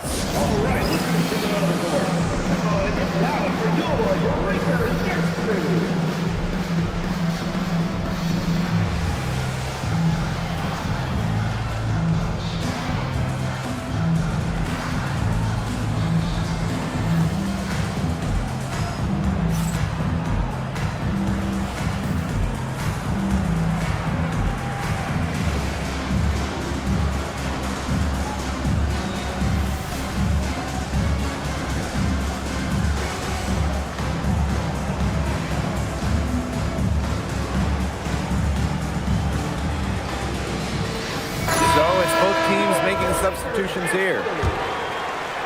A touch under 2.5 minutes have passed now here in the fourth. Launches a three, buries the long-range jumper. She's been one of their more reliable options today, and it's her shooting that has given them this lead. Here's Jones. And a great assist that time by Sabrina Ionescu as that one goes in. She is one of the best when it comes to making the sweet lead pass. Past a hole. Jacks up a three. The three-pointer is on target. They come out of halftime smoking hot from beyond the arc. Yeah, and as hot as they are from out there, there's absolutely no reason not to just keep letting them fly. I agree, Brian. They should all have the green light. Looking to end her cold spell. Jonquel Jones with room to shoot. And it's New York with another. You know, you simply cannot say enough about her individual performance so far, even if the all-around team effort has been lacking. Clark, covered by Ionescu. Makes it off the glass. That just adds to what's probably already an insurmountable lead. I think they'll be leaving here with a win. Yeah, hard to imagine any other outcome than the one that's staring us right in the face. Shot's good by Jones. She's having one of those days where if she takes it, she makes it. Unloads. And that one off the back of the rim and in. You want to talk about a major contribution? I'll tell you a major contribution. She scored over half their points so far. And looking at the last couple of WNBA champions, seems like we're in the super team era, fellas. Yeah, I mean, New York and Las Vegas went with super high-end talent, and they've won the last few titles. Yeah, take stars taking a little less to play together. That's the big key of it. But if you have 3 of the top 15 or so players, I mean, you have got a great chance to win it all. Drills it from outside. This is a serious game-clinching run they're on. They are just not backing off, and they're going to close this one out in style. What a surge. Give them credit. It's just to finish this one off. She hangs in there and cashes in on the second chance points. And they're making this a runaway. Yeah, the only question here for us to follow is how big the lead will eventually become. Lets the 3 fly. It's rebounded by Sabrina Ionescu. 1 second separating the shot clock and the game clock. Shoots the 3. Offensive rebound. Ella Lisa.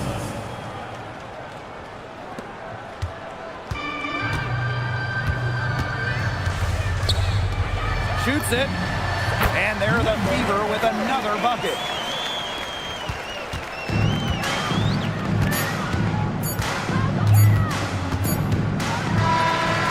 So it's the Fever taking care of business in this one. This game may not have been the most exciting we've ever seen, but you just have to appreciate just what a clinical performance they put on. I know their fans appreciated it. We saw the excellent defense, a potent offensive effort, and they were pretty much dominant. And that'll wrap it up.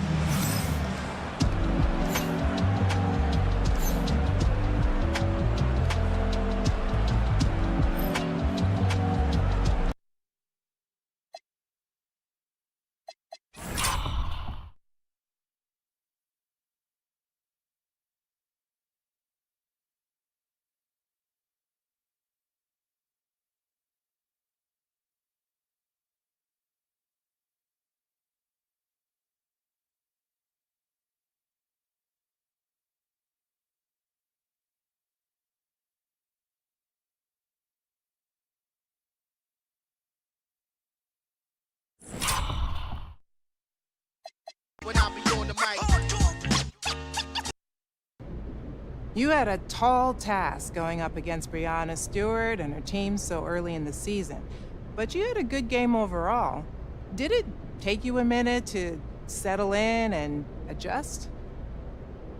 You can watch all the film you want to prepare, but when you're playing Stewie for the first time, it's honestly, it's kind of mesmerizing. So yeah, it took me a minute or two, but after that, I held my own. Did she say anything to you during the game? Oh yeah. She said, "Welcome to the W," and after that, she hit a 3 in my face. Ooh. So not much I could do but laugh, but I'll return the favor next time. Okay. Hey, Elizabeth, go ahead. You've had some good games so far, but I consider this to be your breakout game of the season. Do you agree?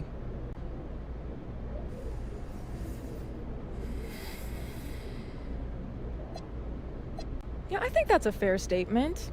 Yeah, I've been able to contribute in different ways and make an impact so far, but I think this is the first game where I feel like I really lit up that stat sheet. So first-year players often have a memorable welcome to the WNBA moment, sort of an introduction to the league. What was yours? You know, I thought I knew what it felt like to get hit by a screen.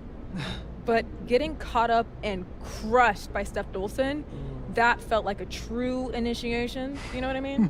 Yeah, gotcha. It would have to be that. Okay, thank you. Thank you. I'm internationally known, yo. Fast songs last long as a lifetime. Cause I can see the future when the guard right by. They mad cause I managed to reign so long. Like they dance to get money done came and gone. This is strictly for my listeners on the corners at night. And the sisters that be keeping us right when I be on the mic. I'm internationally known when I be on the mic. I'm internationally known, yo. I'm internationally known when I be on the mic. So all hail the honorable.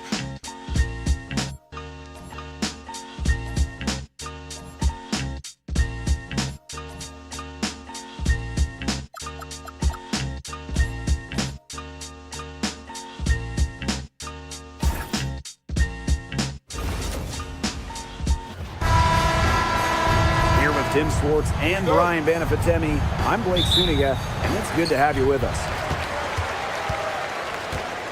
And with a moment here before we get to the tip-off, here are tonight's starting lineups. Now here's Clark. The tray. And stolen by Alicia Gray. Pulls up on the wing, and it's in. With sound awareness and passing skills, Gray is able to find teammates and get them the ball. And here's Kelsey Mitchell for three. Shoots and misses. 0 for 1 to begin the game. Collier can't get it to go. And it's the fever ball. And here's Kelsey Mitchell for three. The shot is good on the assist from Caitlin Clark. And Mitchell's ability to space the floor is so valuable to this offense. Nafisa Collier for three. It's hauled in by Boston. Howard with the ball. Collier's there. Count the basket. Yeah, late reaction to the defense. She's always going to convert that. Becker's outside. They get the rebound. Controls the rebound and puts it back up and in. Impressive hustle on the glass by Plum. You gotta like her effort out there. Pass to Boston. And she drops in the layup off glass. Great communication between teammates there. And here's Stewart. Three-pointer. Nailed from three-point land. Cannot fall asleep when guarding Breanna Stewart from downtown. She has the kind of range you simply have to respect. Outside Cunningham. Back to Clark. From the arc. Good on the three-point shot. How about that? Responding to the three-pointer against them with a quick one of their own. Yeah, terrific little back and forth right there, Tim. It's been a lot of fun to watch. And so she earns a trip to the line. Official saw the contact, and she'll shoot two. I hope he didn't think Collier would be intimidated by a little contact. She shows some real toughness inside. 2 shots.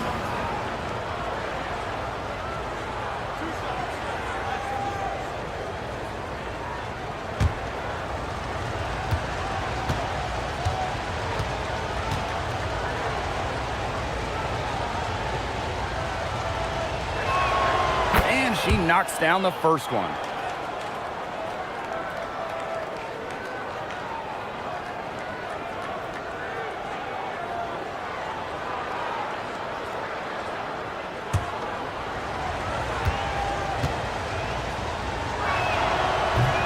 And she can't hit the second. And it's the fever ball.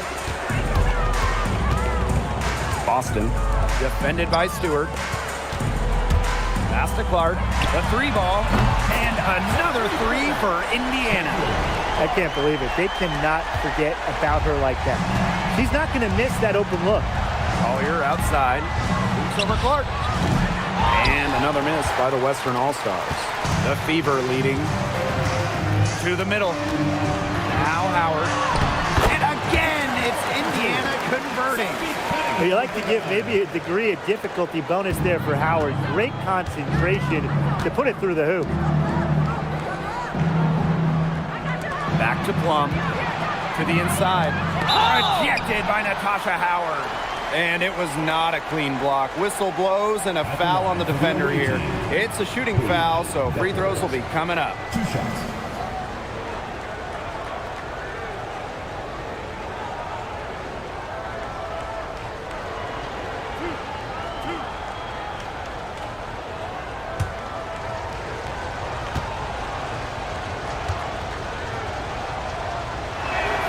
The first one falls.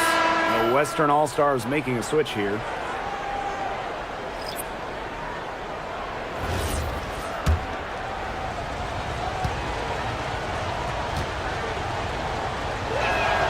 She's perfect from the line this time.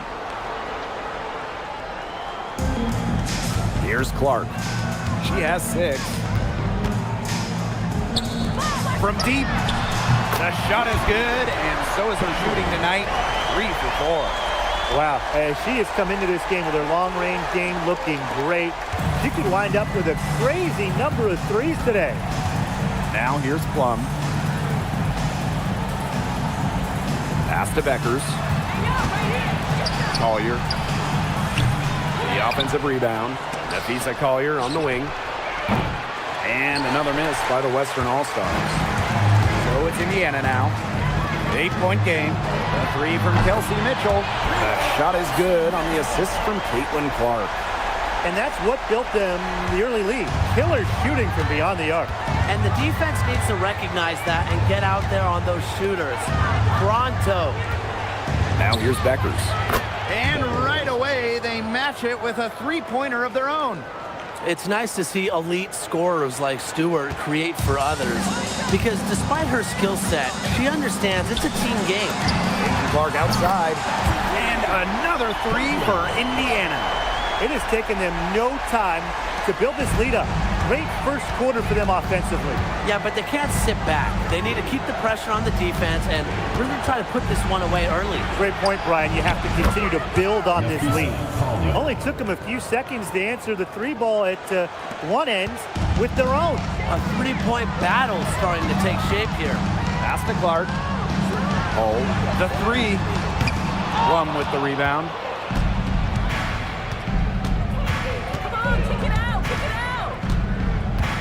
They double-team Kelsey Plum. Here's Reese. The three-pointer off the mark. On the wing, Kelsey Mitchell. Guarded by Beckers. Here's Boston. Turner. Clark outside. Sinks the triple. She is just bombing it today. How many more threes are we going to see from her? Well, we've already seen a lot. I mean, she's got more points from outside the arc than inside the arc. Mitchell, covered by Collier. Here's Boston. And the basket is good. Nice pass. She got that ball right into her teammate's shooting pocket, and it yielded great results. And as the first quarter wraps up, already a double-digit lead. The Fever on top. They lead by 13. And we'll be back in just...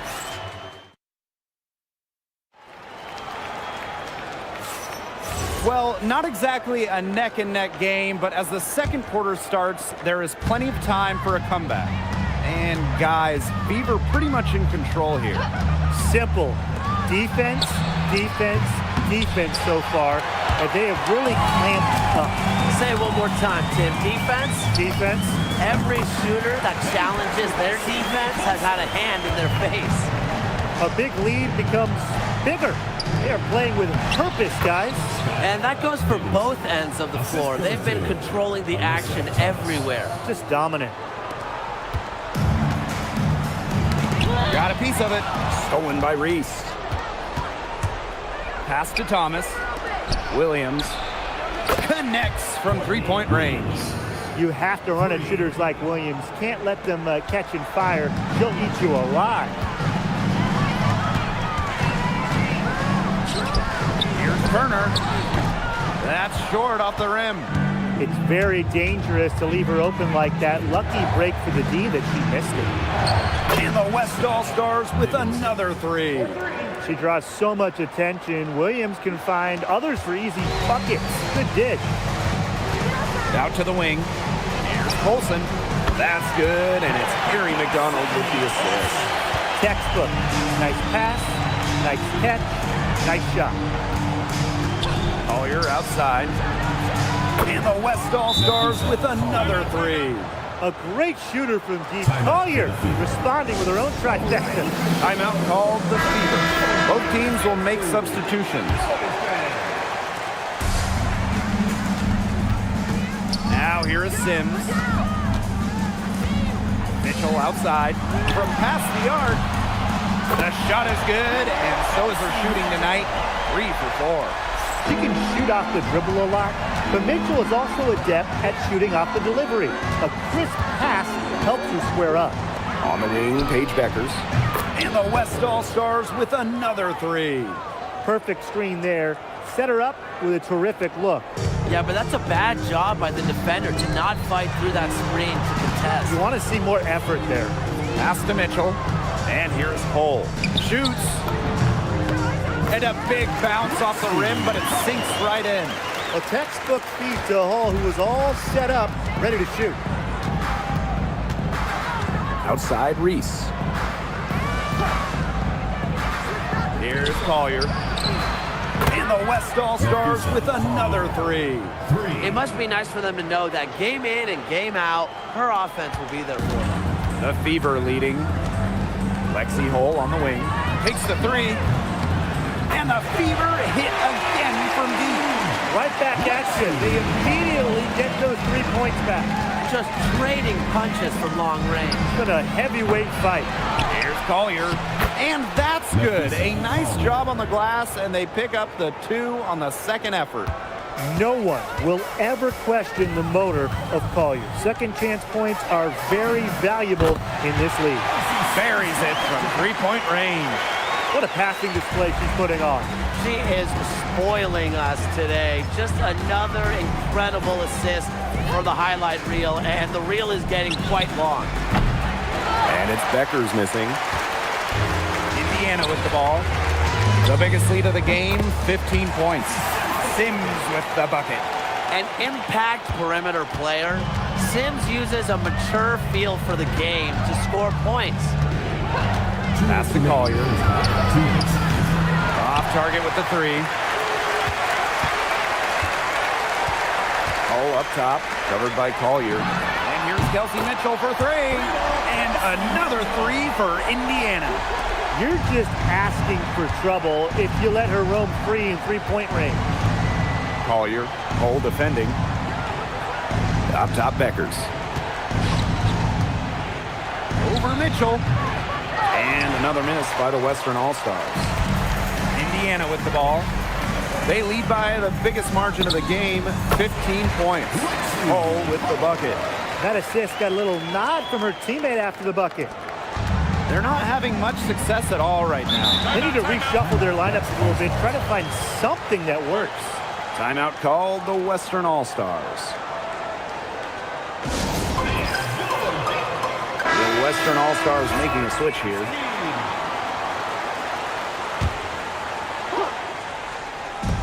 And it's the West All-Stars with the ball.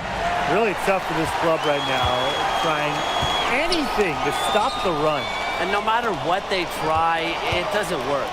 Gotta slow it down and just get back to the basics and the fundamentals. I'll bet her percentage is pretty high from that range. Here's Gray. He hasn't scored yet. That, I'm sure, will change. Down low, Stewart. And, yep, it finally drops after rolling around the rim. Stewart's presence down low stems from her skills and finesse. She's something to watch and something to admire. Kept alive. The layup missed. The D was ready for her that time, and they had to be. She is strong in the paint. Here's Plum. Beckers outside. And it's good. Assisting on the play was Kelsey Plum. Good ball movement. She put that pass in the ideal spot, and I can guarantee you her teammate appreciated it. Cunningham. They waste no time getting those 3 points back. So competitive. Sophie Cunningham, the response triple.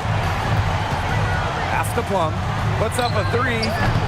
Howard with the rebound.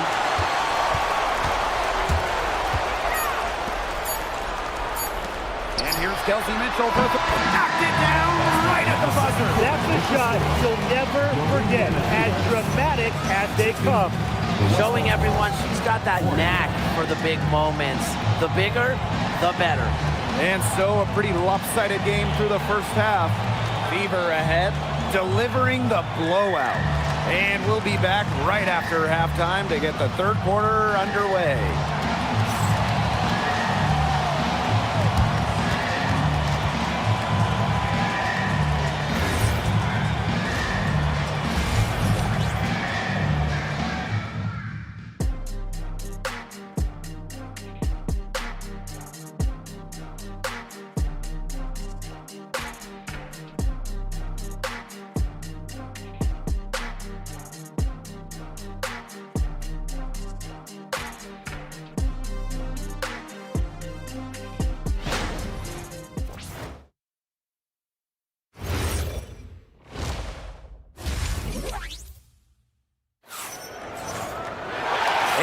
Welcome back as we begin the second half. So far, not a tightly contested game, but anything can happen. Man, it has been an incredible game here from Caitlin Clark. She is seeing the court so well tonight. She made some phenomenal passes in that first half. Yeah, they say that she's not the best playmaker, but hey, you could have fooled me with the way she's performing right now. Here's Howard. That's in there. Kelsey Mitchell with the assist. The attacking mindset of Howard. When she gets a good look inside, she doesn't pass it up. To the paint. And she floats it in for the easy two. Credit the assist on that one. Oh, man. She is so good at making those lead passes. Back to Clark. And another three for Indiana. That type of D, it's just not going to cut it. They got to get a hand in her face. Too good of a shooter. About 1 minute played here in the second half. Really left alone that time. The rapid-fire threes coming from everywhere. I wasn't sure they should try to get the three right back like that, but hey, it worked out for them. The three from Kelsey Mitchell. It's good, as 5 others before it were. She's now shooting 6 for 7. Strong response from Mitchell, one of the sweetest shots in the game. Kelsey has a great release. Timeout called the Western All-Stars.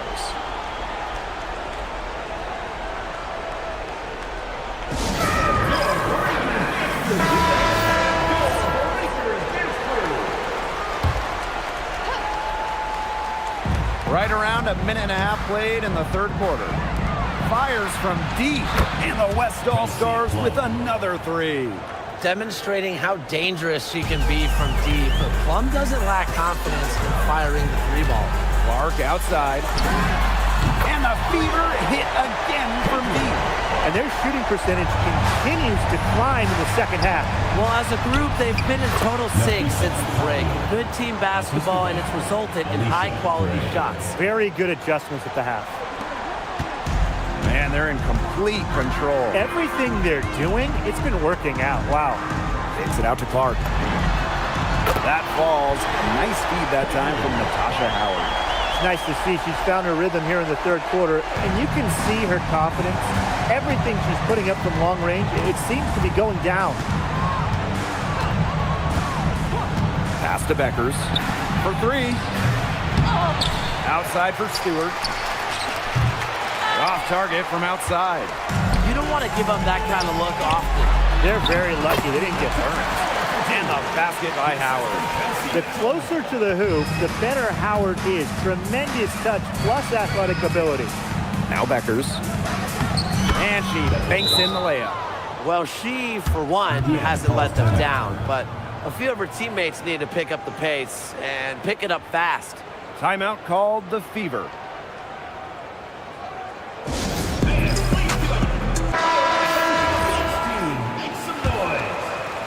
Right around 3 minutes into this second half. There's the triple. The Western All-Stars grab the miss. Kelsey Plum from outside buries the long-range jumper. The corner three is the easier three on the floor. Kelsey Plum knows that, and she took advantage. Here's Cunningham, and the three ball is good. You know, I'd like to see more of that from her. She's been passing up on her shot a little bit more than usual.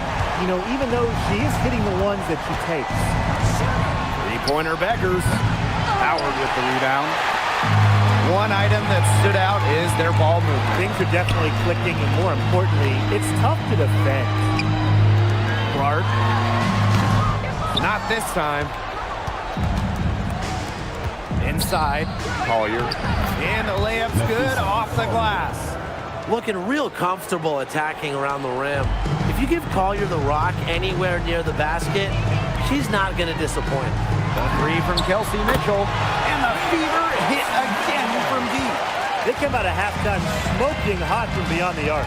Yeah, and as hot as they are from out there, there's absolutely no reason not to just keep letting them fly. I agree, Brian. They should all have the green light. Here's Gray. And she lays it straight in. Oh, nice size at the guard position at 6 feet. Gray with the ability to score down low. Right side, Cunningham. Fires the three. Drills it from outside. You know what? I don't care how far from the bucket she is. You've got to have a defender on her. She's just too good from long range. Plum misses. Those chances, usually they're 2 points for her.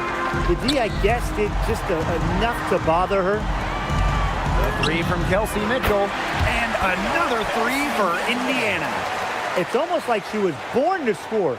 Mitchell consistently finds a way to put points on the board. What a skill. From deep, Alicia Gray. It's hauled in by Boston. To the paint. Brianna Stewart with the steal. Pass to Beckers. The three is up. It's hauled in by Aaliyah Boston. And this has been a one-sided affair. Yeah, they've done a very nice job of extending their lead. I like the decision there by Cunningham. Just 1 second between the shot clock and game clock. Beckers outside. She watches it go through the hoop for her 8th make. Now 8 for 14. When she gets it in her head that she's going to score, it's very hard for the defense to do anything about it. Count that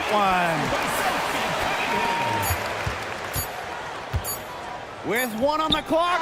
The shot off that time. And 3/4 of play in the books. This one's all but over already. The Fever on top, opening a huge gap. And coming up as soon as we return from the break, the 4th quarter gets underway.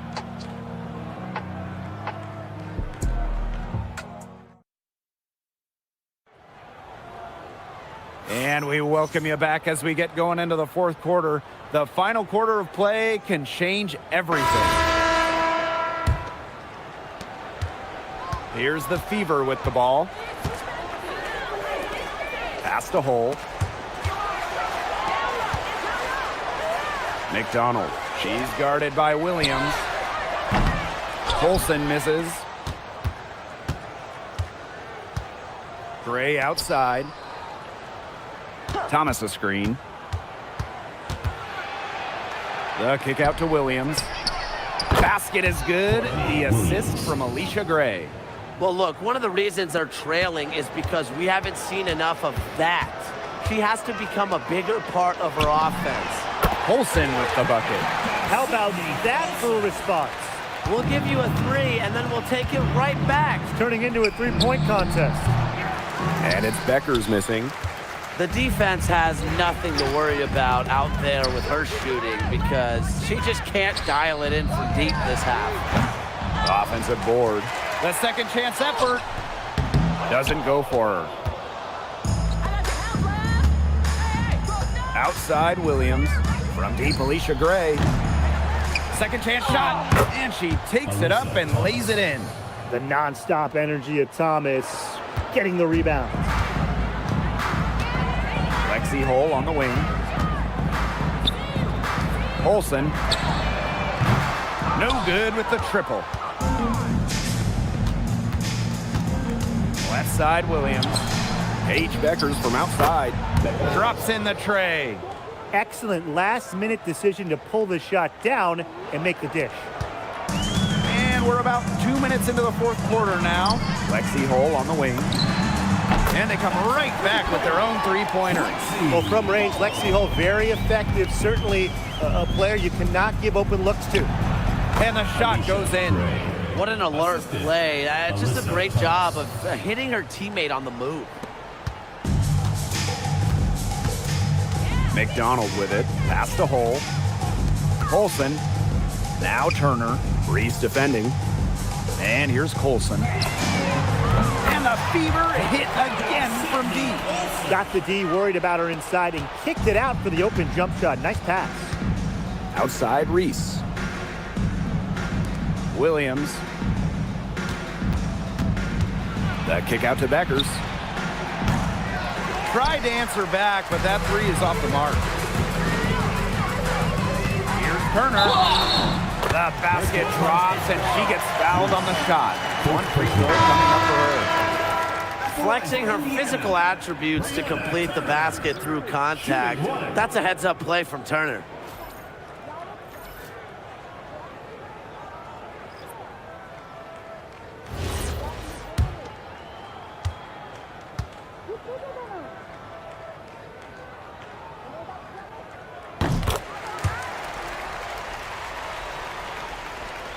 We're in the final quarter of play here, 3 minutes in. Down low. Pass to Stewart. Becker's outside. Plum. Here's Stewart. That drops, and it comes off an assist from Kelsey Plum. That's how to orchestrate for your teammate. Terrific pass. Now here's Hull. Three-pointer. And it's Brianna Stewart with the rebound. Gray outside. Plum. Back to Gray. Beautiful dish, and the layup goes down. Good heads-up play by Plum, moving the ball and creating for another shooter. Pass to Colson. Dantas, covered by Collier. Now Hull. For three, it's good from long range. That's just not enough coverage, basically none. Defense did not look good there. Soft touch off the glass. What effort from Plum down in the paint, outworking the defense and getting a shot. Pass to Hull. From downtown, good for another bucket. She's made half a dozen now, 6 for 8 on the night. Man, this fourth quarter has been tremendous, really, for them from three-point range. Yeah, a ton of their points coming from long range here. What a barrage. And what a time to hit the threes. Even without that three ball dropping for her, the defense should have done way more on that last play. Yeah, and McGee's got to be better as a coach. You can't stand seeing her having that much space to get her shot off. Becker's outside. To the middle. Here's Collier. Basket is good. The assist from Alicia Gray. I like how Gray plays with her head up and scans the floor. To me, that's always going to be a recipe for success. Hull. The three-pointer, no good. Collier inside. Takes it out to Plum. Bangs home the trifecta. Well, their offense is kicked into gear, but it's come just a little too late. I think it may be, but at least they're finally showing some signs of life offensively, but too bad it's past the point where it'll do them much good. Yeah, absolutely. 11 feet out, and it's Gray missing. Dantas, right side. Pass to Hull. There's the three. Score the bucket. She is 7 for 11 and continues to look good. Well, can't let Hull get wiggle room for these corner spots because she can sink them. Here's Gray, and she converts the layup. Nice touch near the hoop. And they've been really controlling this one. Never want to get too complacent, though. Turner, defended by Stewart. Here's Hull. And another three for Indiana. Well, if it wasn't already out of reach, it is now thanks to the spurt that they're having. And why put on the brakes now, Tim? I say just keep on firing. Man, Brian, you want to run up the score? And so it's the Fever taking care of business in this one.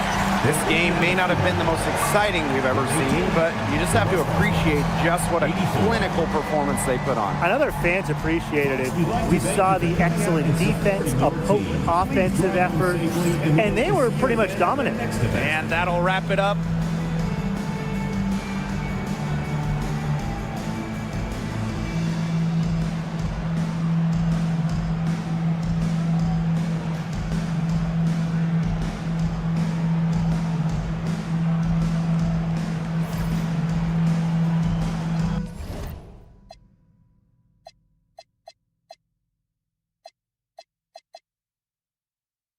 I'm popping like I got a jalapeno on me. I'm popping like I got a jalapeno on me.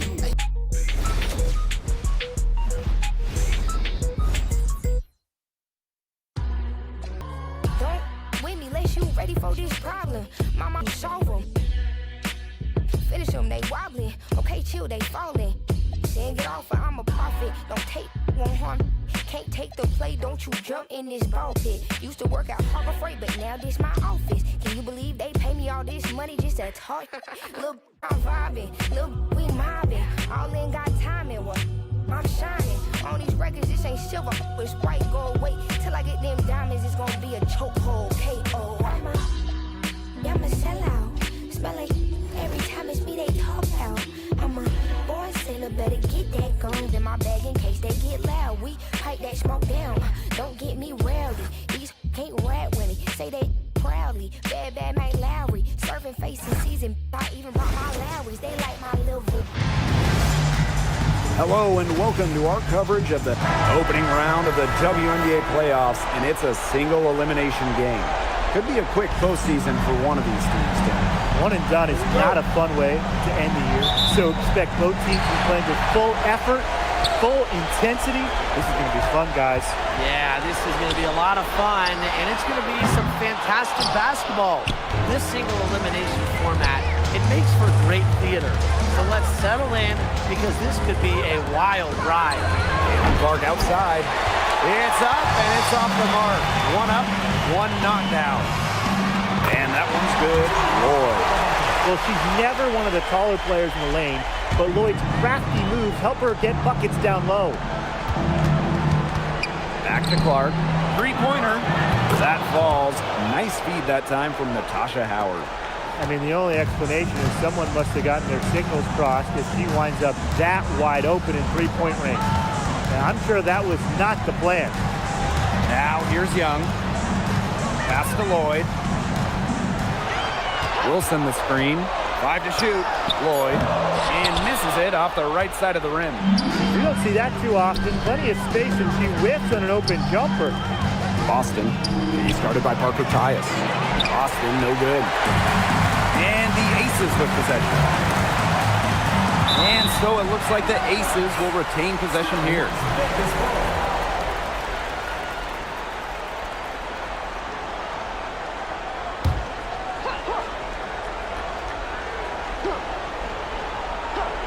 First quarter play with about a minute and a half gone by. To the inside. And foul called as she misses. And going to shoot 2 free throws. It goes on Natasha Howard. You don't want to get in the habit of letting the offense get right to the rim. And that's the message they were sending with that foul, saying nothing easy inside with that one. Yeah, but they got to play a little bit better defense before they get inside.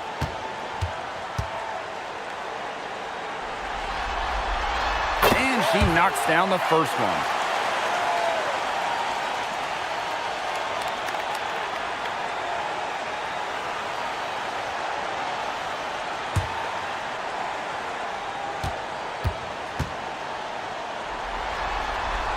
So she gets them both. And in the first, little over a minute and a half in. Pass to Cunningham. Howard. Now here's Clark. She's guarded by Wilson. To the middle. And here's Boston. Mitchell outside. 6 on the shot clock. Good on the three-point shot. And Mitchell's ability to space the floor is so valuable to this offense. Parker Tyus outside. Young with it, and guarded by Cunningham. Pass to Wilson. Inside, stolen by Clark. To the paint. Howard, she's guarded by Wilson. Howard, that's good. The closer to the hoop, the better Howard is. Tremendous touch plus athletic ability. Down low, Parker Tyus.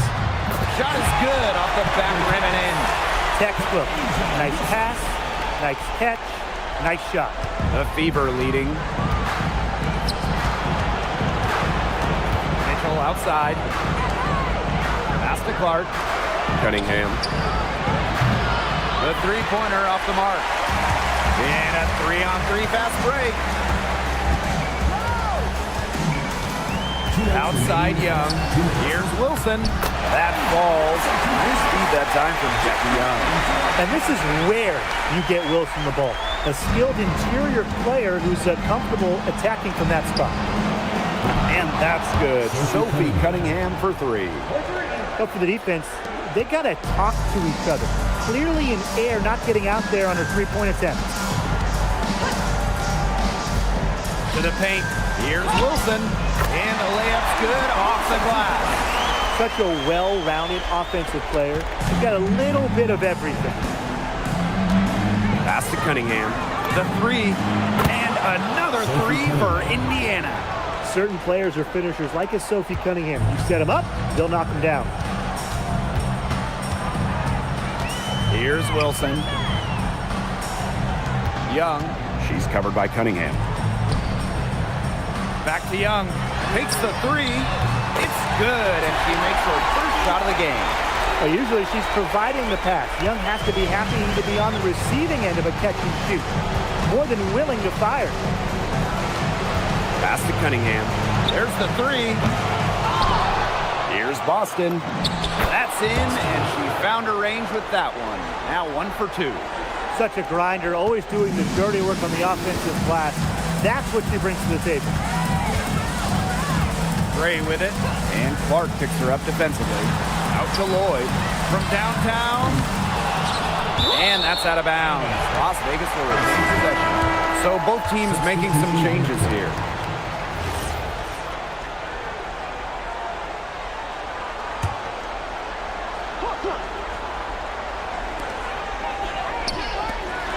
Gray for 3. The Aces with another miss. Outside McDonald. To the middle. Here's Boston. That's good, and it's Ari McDonald with the assist. Well, the moment Boston gets that rock around the rim, it is really tough to stop her. Out to the left wing. Takes the 3. Oh, no good. Trying to beat the buzzer.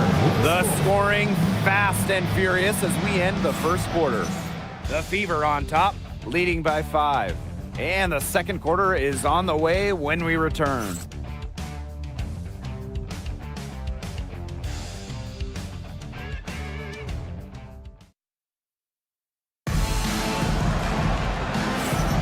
And the first quarter in the books, second about to get underway. And what stands out to you from the Fever in this one? They've come out of the gate strong and put in a solid first quarter. A lot of good looks for them on offense so far, just quality shots. They're doing a nice job of stringing together solid possessions and building that lead up. Yeah, and that's the key right there, consistency. They'll stay in control of this game if they stick with the game plan and don't waste possession. Absolutely. Aerial Powers on the wing. And the Fever hit again from deep. These defenders are putting up very little resistance to the three-point shot. And it's killing them. 4 of the last 5 makes coming from long range. Bell can't hit. And here's Indiana. Inside. Powers for the basket. Her second of 2 attempts. Well, a player that's effective from three-point land. Powers is at home in the paint, pouring that bucket closer in. Smith, right side, to the inside. Shot's good by Bell. She did so well to lead her teammate right to the ideal spot. That's the kind of playmaking coaches like to see.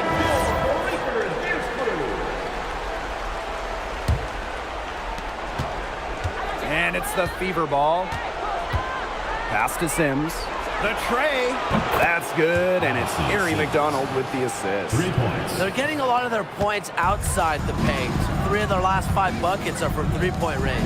The defense, they have to close out quicker. Now here's Gray. Gustafson. Lloyd with the 3. It's hauled in by Aaliyah Boston.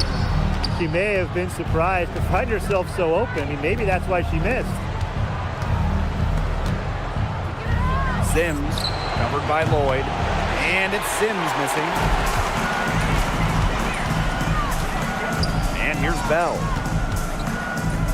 Here's Gustafson. It's good, and she makes her first shot of the game. Oh yeah, Gustafson, some weight room points. Pass to Boston. Sims. And another 3 for Indiana. They just continue to splash those threes. Eliminating the deep shot has to become priority number one for this defense. Absolutely, Brian. You can't keep giving up that many points behind the arc. And it's the Fever ball, leading by 12. And she makes good on the layup. Unfazed by that scoreless first quarter, and she's heating up. Quarter number 2, and around 3 minutes gone by. Pass to Bell. Back to Gray.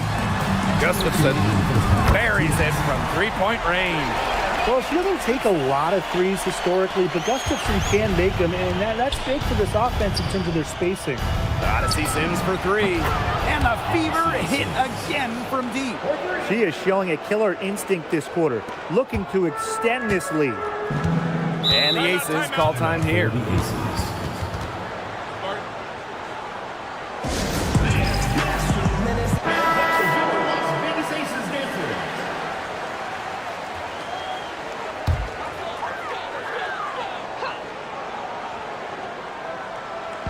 And a little under 3.5 minutes elapsed in the second quarter play. Outside Young, back to Lloyd, screen by Smith, inside. The shot's good on the assist by Lloyd. And I want you to think about Smith's positioning on the play, setting the screen right where it needs to be before rolling to the shot. Back to Clark. Drops in the tray. Assists like that have typified their effort today. Great ball movement. Great ball movement indeed. That's an example of the difference in how these teams have operated offensively. Much more individual play at the other end. And they're not dominating the glass, but they're definitely doing enough to keep this lead right where it is. They've separated themselves in a number of categories. Rebounds just one more. Now here's Young. She's covered closely. Shoots over Powers. And it's Cunningham with the rebound. On the wing, Kelsey Mitchell. Evans covering. Here's Clark. Got it for her 4th field goal of the game on just 5 shots. And that'll raise their field goal percentage even more. They're enjoying a big edge in that category. And that's because they've been playing smart basketball. They've been very patient offensively, and their shot selection has just been great. Such a high IQ on this team. Now here's Young. Pass to Wilson. Just 5 on the clock. To end the run. And through the first half, a pretty lopsided affair. Fever ahead, up 19. And don't go away after the break. We'll see you right back here for the start of quarter number 3.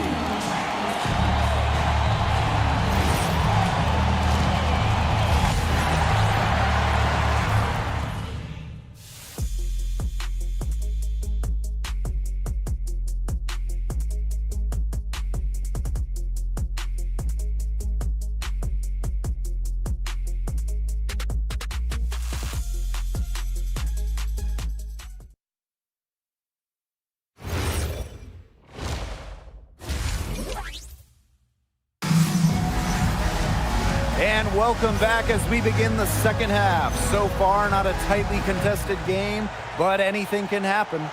A fantastic game from Odyssey Sims in this one. Her decision-making simply flawless today. Nothing but quality shots from her in the first half. She wasn't forcing anything. Yeah, but I think here in the second half, they may want her to be a little more assertive, start taking more shots, even the tough ones. Clark.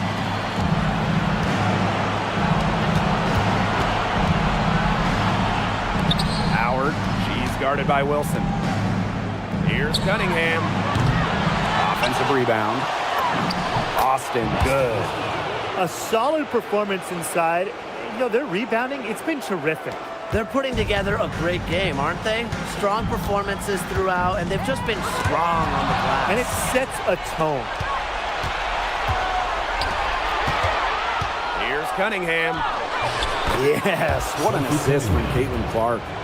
4 of their last 5 makes came off a high-quality shot inside. And that's right out of the textbook. They are having their way down low right now.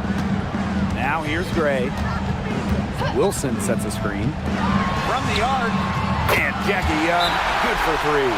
Perfect screen there. Set her up with a terrific look.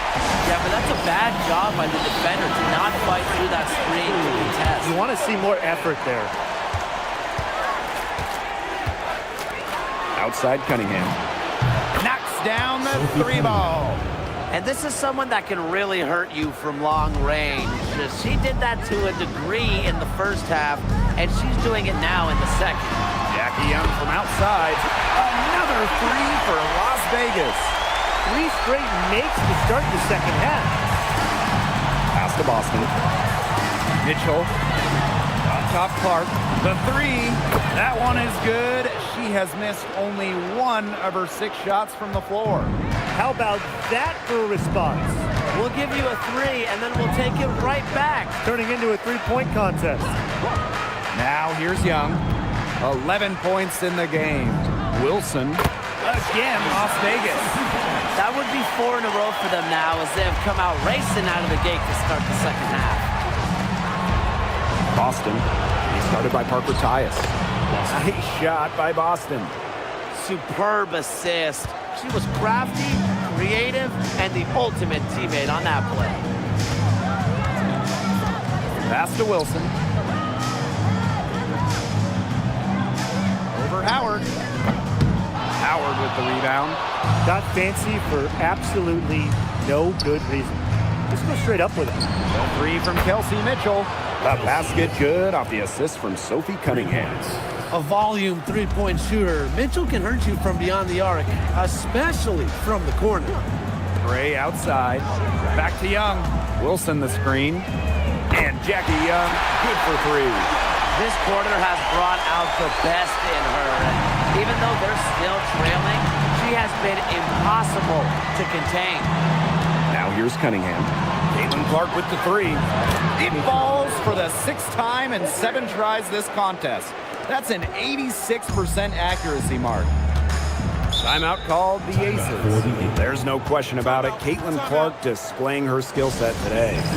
He continues to burn them with his scoring. The coaching staff is going to have to come up with a different defensive approach. Both teams deciding to change it up. Just over 3.5 minutes through the 3rd quarter play now. Back to Wilson. Shot from 12. It's hauled in by Boston. You got to give them credit for the job they've done on the boards. Well, guys, they've done a lot of things well, but their rebounding is right at the top of the list. They're going back to the three-point shot over and over again. They might have found the Achilles heel of this defense. That was their 9th straight point from beyond the arc. Her shooting numbers slipping this quarter. And count it. 2 points with a chance for one more at the line. She has shot the ball exceptionally well as they built this lead for themselves. Aaliyah, Boston, 1 shot. 1 shot.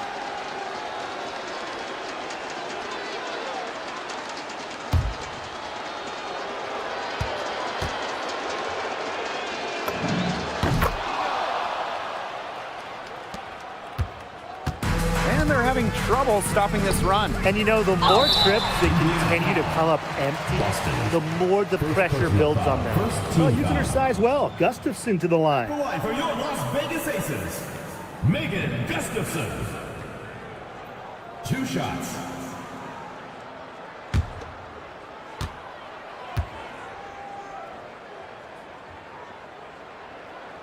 And she makes the first.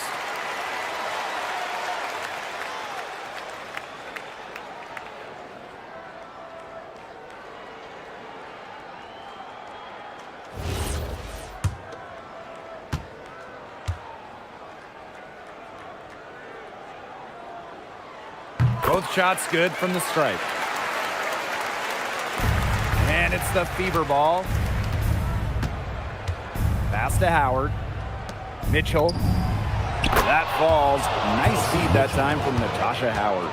They are wreaking havoc on them with the three-point shot today. The defense unable to stop them even when they've gotten a hand up. It hasn't seemed to matter. And it's Gray missing. +8 in the rebound differential. One more reason they have absolutely just controlled this game. Yeah, double-digit advantage on the scoreboard. They've taken the initiative for sure. And it started out with the rebounding. It sets a tone. On the wing, Dana Evans. And she's good on the 3-ball. That's how to orchestrate for your teammate. Terrific pass. And as we conclude the third quarter, pretty much a blowout. It's been a one-sided affair. The Fever on. And thanks again for joining us. We'll see what happens in the fourth. Here's Young. Outside Evans. Pass to Smith. Puts up a 3. And the aces another 3. What a confident player Smith is, wasting no time with the rising fire. Now here is Sims. Over Lloyd. It's hauled in by Nalissa Smith. Down low. Gustafson gets the bucket. They'll take as many of those looks as they can get, trust me. And here's Indiana. Gotta see Sims for 3. Las Vegas grabs the miss. Pass to Hole. And the shot goes in. Well, we've seen Lexi Hull has some range, but she can also slash, bring it inside. And it's the Aces with the ball. Outside Lloyd. The second chance effort. Smith, no good. You know, typically she has the touch to finish when she's in that tight. Not sure what happened there. Powers drills it from outside. Spacing the floor with her long-range shooting. Powers, fantastic at connecting from deep. And Jewel Lloyd hits from deep. As long as they keep spraying them from deep, we're going to have ourselves an exciting finish. Well, it took them a while, but they're getting hot from outside just at the right time. And the Fever hit again from deep. The rapid-fire threes coming from everywhere. I wasn't sure they should try to get the 3 right back like that, but hey, it worked out for them. Back to Young. To the paint. Here's Evans. That's in, coming off an assist from Jackie Young. Don't be fooled by Evans' 5'6" height. Dana can more than hold her own around the hoop. Pass to Hole. Sims, covered by Lloyd. Gets a 3-pointer to fall. I can't believe it. They cannot forget about her like that. She's not going to miss that open look. Shot's good by Smith. The moment Nalissa Smith gets that ball inside, good night. I mean, Nalissa is so hard to stop. Hull up top. Pass to McDonald. Hull. And here's Powers. Started by Young. A nice shot by Powers. I'm not sure that was the play they had set up, but it was too good a look to pass up. Here's Young. Out of bounds. It'll be Fever ball. That is an unforced error if I've ever seen one, guys. Just not an ideal pass. Both teams will make substitutions.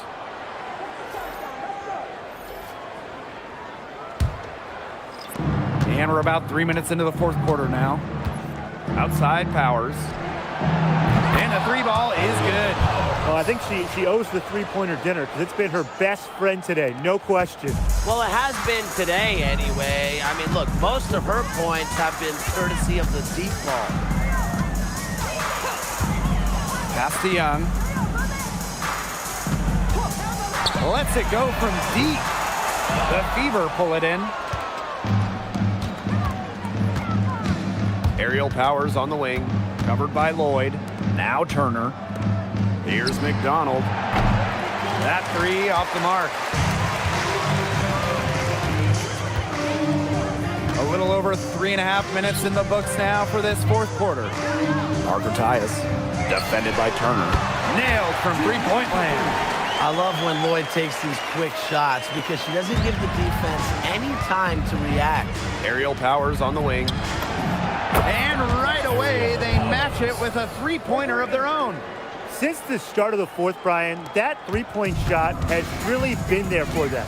Yeah, doing an excellent job, Tim, of finding the open teammate on the perimeter this quarter. The 3-pointer is a major weapon for them right now. And here's Indiana. Pass to Powers. Back to McDonald. Sims. And the Fever hit again from deep. And they're not finished yet. They're going to make sure about this win. Yeah, they're not taking any chances. This is how you close a game out. Just look how happy their coach is. Lloyd from long range. That shot missing. You don't want to give up that kind of look often. They're very lucky they didn't get burned. Here's Sims. And Jewel Lloyd pulls it down. Great defense right there to prevent one of the best finishers in the league from converting in close.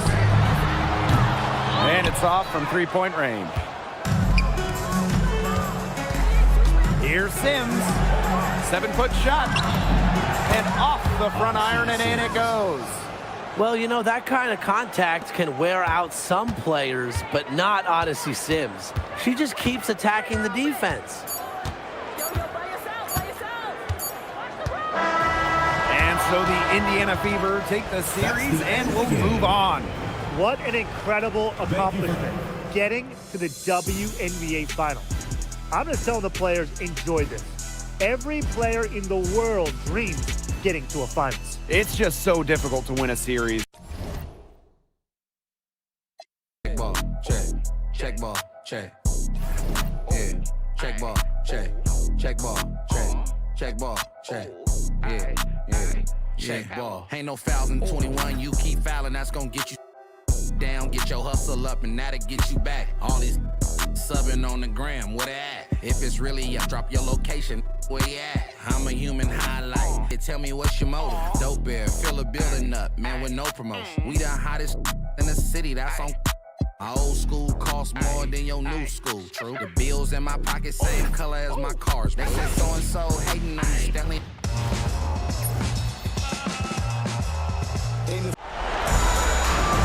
It's the WNBA on 2K Sports. Welcome in, everybody. We'll watch the Indiana Fever in this one as they go up against the Dallas Wings. Thanks for joining us. I'm Blake Suniga here with Brian Banafitemi and Tim Schwartz. WNBA semifinals and its single elimination. What are your thoughts on this format, fellas? I absolutely love it, Blake. The intensity in these games is second to none. And after tonight, one team will go home and one will advance. Talk about postseason pressure. I'm with you, Tim. I'm a sucker for do-or-die games. It's certainly challenging for coaches and players, but isn't that part of the excitement? And I think that excitement is what fuels our passionate WNBA fans. Deflected by Aaliyah Boston. Known for being a tremendous defender, Boston takes pride in wiping shots away.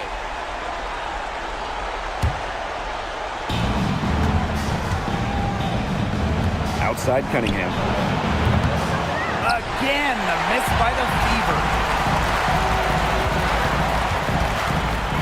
Here's Miller. Good, and the assist goes to Agumbawale. Pounding the paint, Diamond Miller. So it's Indiana now. Pass to Clark. Shoots over Beckers. Clark, that one's good. She's fortunate that that shot found the bottom of the bucket. Here's Agumbawale. Beckers outside.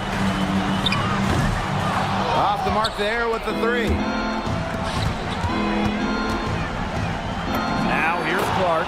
Guarded by Beckers. Clark, that one's good. Fantastic pass. She made that a very easy bucket with the setup. Outside Agumbawale. Pass to Hines Allen. Jacks up a three. And the rebound goes to the Fever.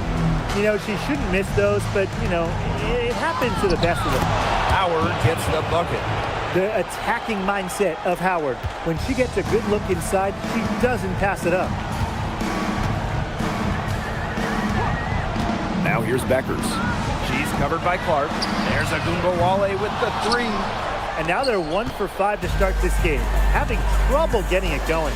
Howard for the basket. Her second of 2 attempts.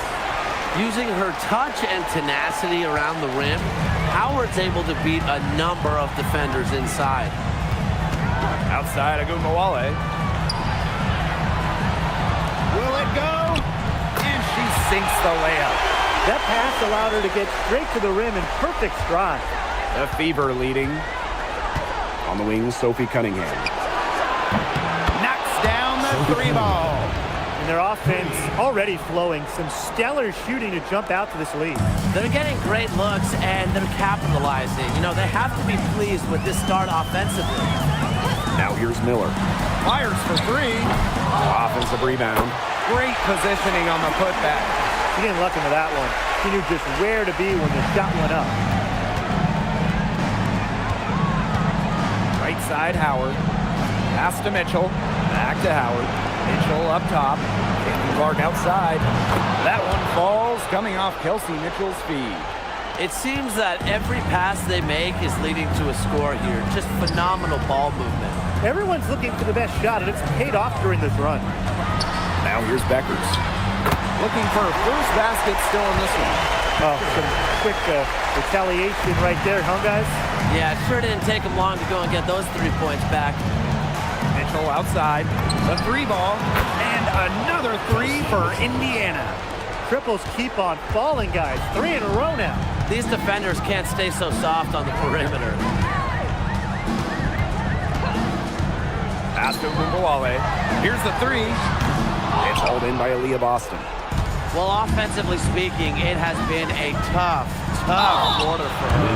And 2 shots coming up at the line, and she gets fouled on the shot. The one thing you love about Sophie Cunningham, she's never afraid, brings this squad relentless energy. Sophie Cunningham. 2 shots.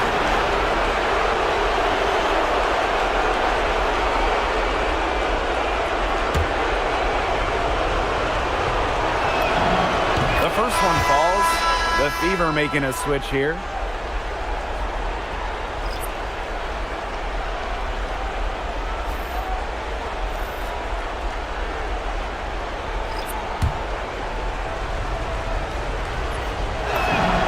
And good on the second, so she makes both.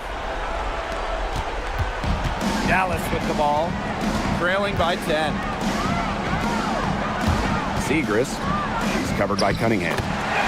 She makes that one. Well, when you look at Segrist and her height and strength, she can definitely have the advantage inside. And 5-second differential between the shot clock and game clock. Here's Cunningham. Soft touch off the glass. Their offense has come together immediately. They're threatening to run away with this game. I can't imagine they'll stay this hot for 4 quarters, but if they can even come close, look out. Okay, to pick up and keep this offensive pace would be insane. With 4 on the clock. And it's good on the lay-in. It's been a fantastic opening quarter for them. Yeah, I mean, look at the lead they've jumped out to already. This is the start that coach would dream of. And after just 1 quarter of play, a double-digit differential on the scoreboard. The Fever on top, up by 12. And we'll be back in just a minute with the start of the second quarter.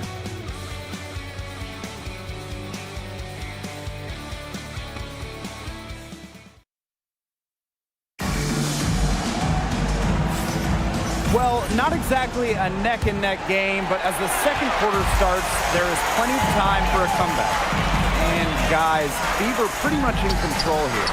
They've made the most of their fast break chances here in the early going. Yeah, tie your shoelaces because they can run, and they've done a good job filling the lanes in transition.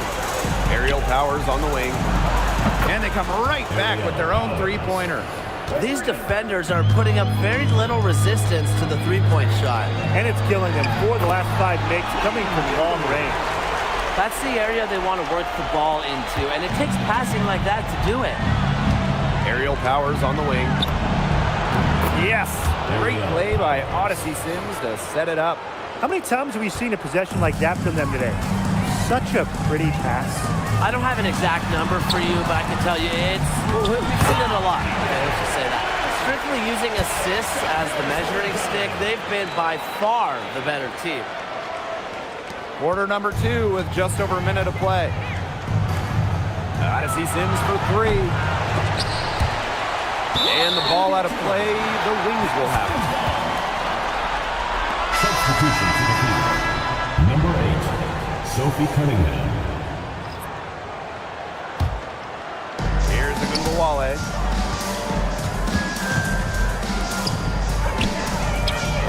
No good from outside. Outside Sims. The three-pointer is on target. And this is tough to stop it to the defense. They have gotten just locked in from three-point range this quarter. Now Harris. Tried to come right back with the three of her own, but it's no good. Here's McDonald. And it's in after a nice bounce off the right iron. Nice dime from Power. She's all about trying to make her teammates better. So it's Dallas now. It's a 16-point game. Puts up a three. Harris can't hit. It's rare to see her come up empty on such a wide-open look.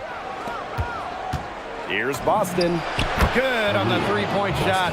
This looks like a pregame shoot-around with all the three-pointers they're allowing. I don't know. I mean, there might be more defense in warm-ups. They need to close down on these threes. Good recognition from Agumba Wale. She's more than capable of understanding when her teammates are wide open. McDonald covered by Harris. Odyssey Sims for three. That's good, and it's Ari McDonald with the assist. And if you leave anyone that wide open, you're just asking them to punish you, and they did there. 2 minutes remaining in the first half. 2 minutes. Screen by Segrist. And she banks in the layup. They're forcing the ball inside, and it's working like a charm. No luck needed. It is working for sure. 5 of their last 6 field goals, but they've come from inside the paint. Odyssey Sims for three. And the Fever hit again from deep. She's coming to life after a slow start in the first quarter. Dallas calls timeout. Both teams will make substitutions. Closing in on 4 minutes played here in the second quarter. Pass to Miller.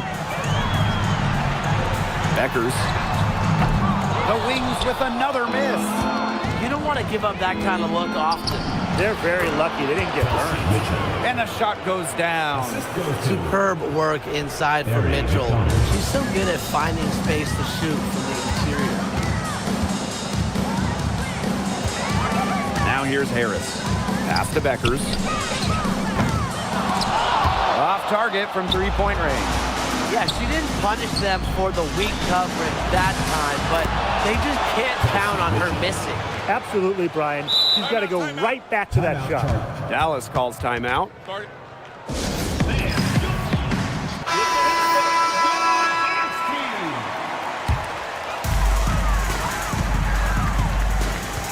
And here's Beckers.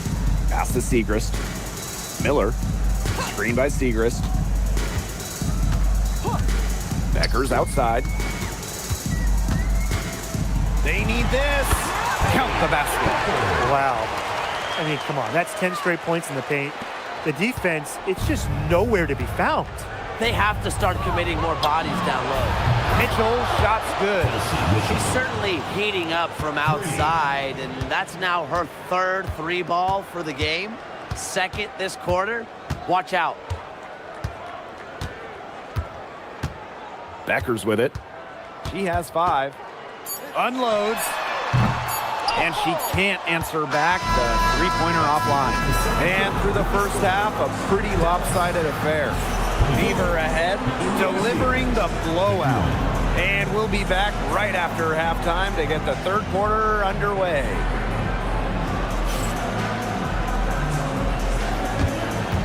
Please direct your attention to center court and get ready for the Phantom half-court shot. Give me a beat. They're thinking about the shot.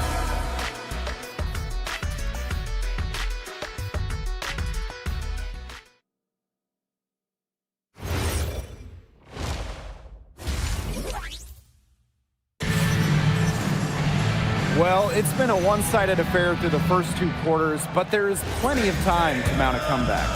It's been an absolute clinic out there by Kelsey Mitchell. And those threes have been dropping for her. Absolute dead-eye shooting in that first half. Yeah, I'll say. I mean, this could not have been a more productive day for her from long range. And that one drops. They're beginning to just fall apart defensively, especially on the interior. Yeah, they're crumbling like a cookie right now, and that's 4 straight field goals they've allowed from within touching distance of the rim. Shots good by Clark. They're having so much trouble stopping the three-point shot. And they're not making up for it with their own shots from deep either. That'll kill you, a differential like that from beyond the arc. Outside Agunbowale. Pass to Beckers. Shot clock at 6. And the rebound goes to the Fever. Down low. Shots good by Clark. And guys, her consistent shooting, it's helped them take this lead. Here's Agunbowale. And the shot goes in. He presents a defender with a serious challenge, pretty much always. And we're about 1.5 minutes here into the second half. Cunningham up top. Mitchell, guarded now by Agunbowale. Mitchell, shots good. They've given up so many threes today. Their defensive rotations on the perimeter have been abysmal. Now Agunbowale. Pass to Beckers. Good, and the assist goes to Agunbowale. The rapid-fire threes coming from everywhere. I wasn't sure they should try to get the 3 right back like that, but hey, it worked out for them. Back to Clark for 3. And the Fever hit again from deep. Still perfect in the second half. 4 straight makes. Second half of play with just under 2.5 minutes passed. Pass to Miller.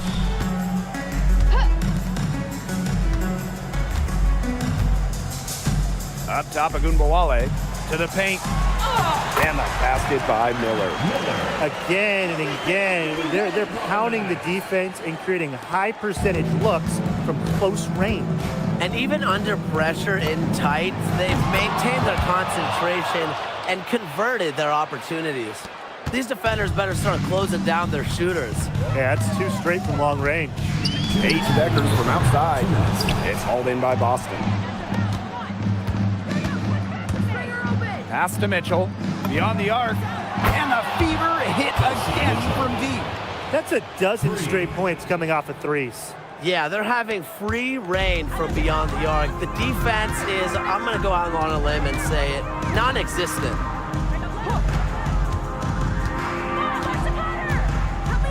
Here's Beckers. Pass to Hines Allen. 6 on the shot clock. And it's Beckers missing. Well, you could see it in her eyes. She wanted to return the favor with that 3, but she just couldn't get it to go. And their shooting percentage continues to climb in the second half. Well, as a group, they've been in total sync since the break. Good team basketball, and it's resulted in high-quality shots. Very good adjustments at the half. Yes, great play by Aaliyah Boston to set it up. And as they continue to dominate, you wonder just how much higher this lead might get. And it really could get out of hand because their defense has been just as excellent as their offense. Great overall game. 4 of their last 5 makes came off a high-quality shot inside. And that's right out of the textbook. They are having their way down low right now. Outside Miller. Agunbowale. Pass to Miller. Tries the spin move. Pass to Beckers. Launches it. Rebounded by the Fever. It hasn't been a very good day for her, guys, and her team really needs her, desperately needs her to start burying those shots. So both teams making some changes here.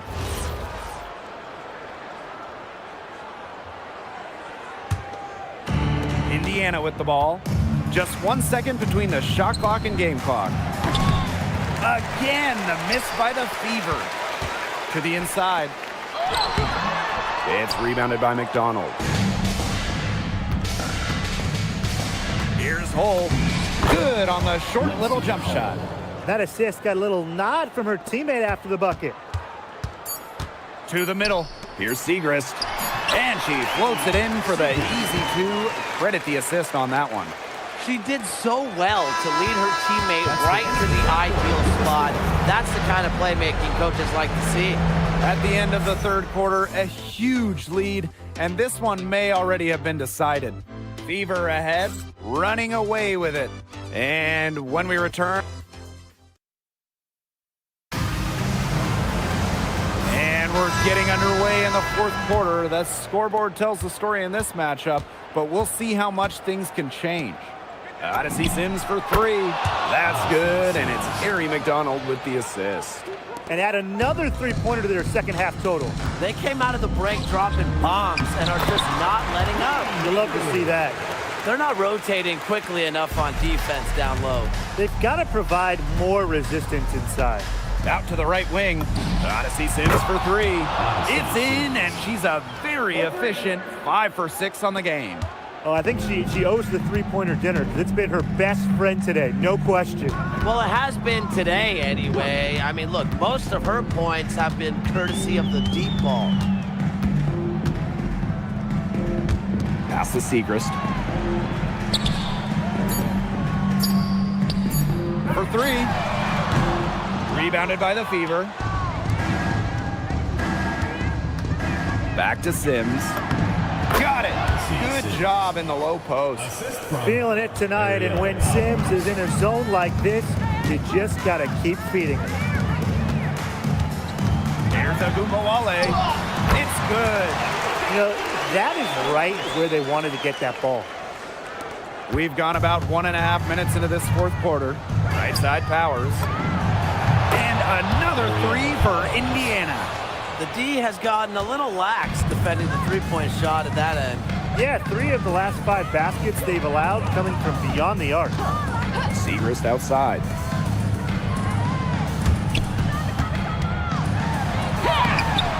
Nice D from Aerial Powers. They've shown some strength in the paint. Their work on the boards has been phenomenal. Yeah, and that's putting it mildly, guys. They've been absolutely dominant. They are dialed in from three-point land here in the fourth. Yeah, and that's just putting it mildly, Tim. I mean, they're putting a world of hurt on their opponents with the triple. And there's no better time, Brian, to hit threes than in the fourth quarter. Harris can't hit. Now here's McDonald. Defense right on her. Cans it from downtown. Well, there's hot guys, and there's really hot. They can't miss. Sometimes an individual will go on a shooting tear like this, but a whole team? This is special, Brian. Pass to Segrist.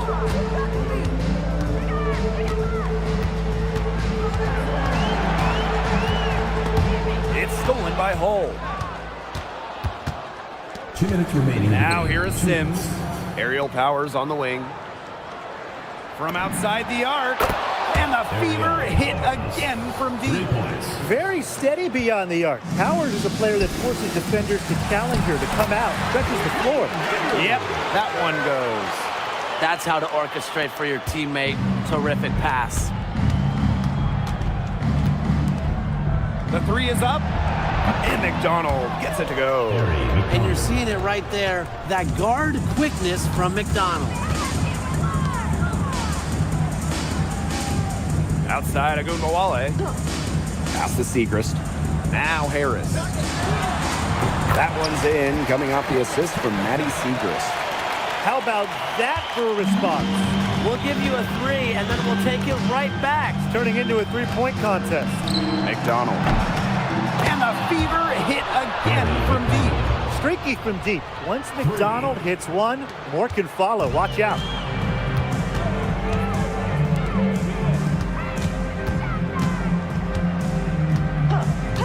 Back to Agumbawale. Pass to Harris. Takes the three. And again, it's the wings from deep. I love the poise and confidence Harris plays with. She doesn't hesitate on catch and shoot opportunities. And McDonald gets it to go. And they're not finished yet. They're going to make sure about this win. Yeah, they're not taking any chances. This is how you close a game out. Just look how happy their coach is. Pass to Harris. Fires the three. Hull with the rebound. On an open look like that, she's just got a gift for making the weak coverage pay. That's a surprising miss. She's almost always deadly when she's that open, even from way downtown. Now 8 seconds separating the two clocks. And here's Harris. Segrist gets the bucket. Ran her defender straight into that screen to open up the lane to the hoop. Outside Powers. And the Fever hit again from deep.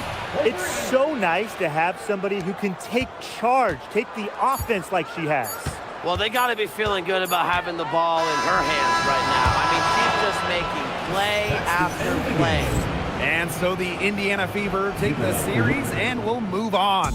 What an incredible accomplishment, getting to the WNBA Finals. I'm just telling the players, enjoy this. Every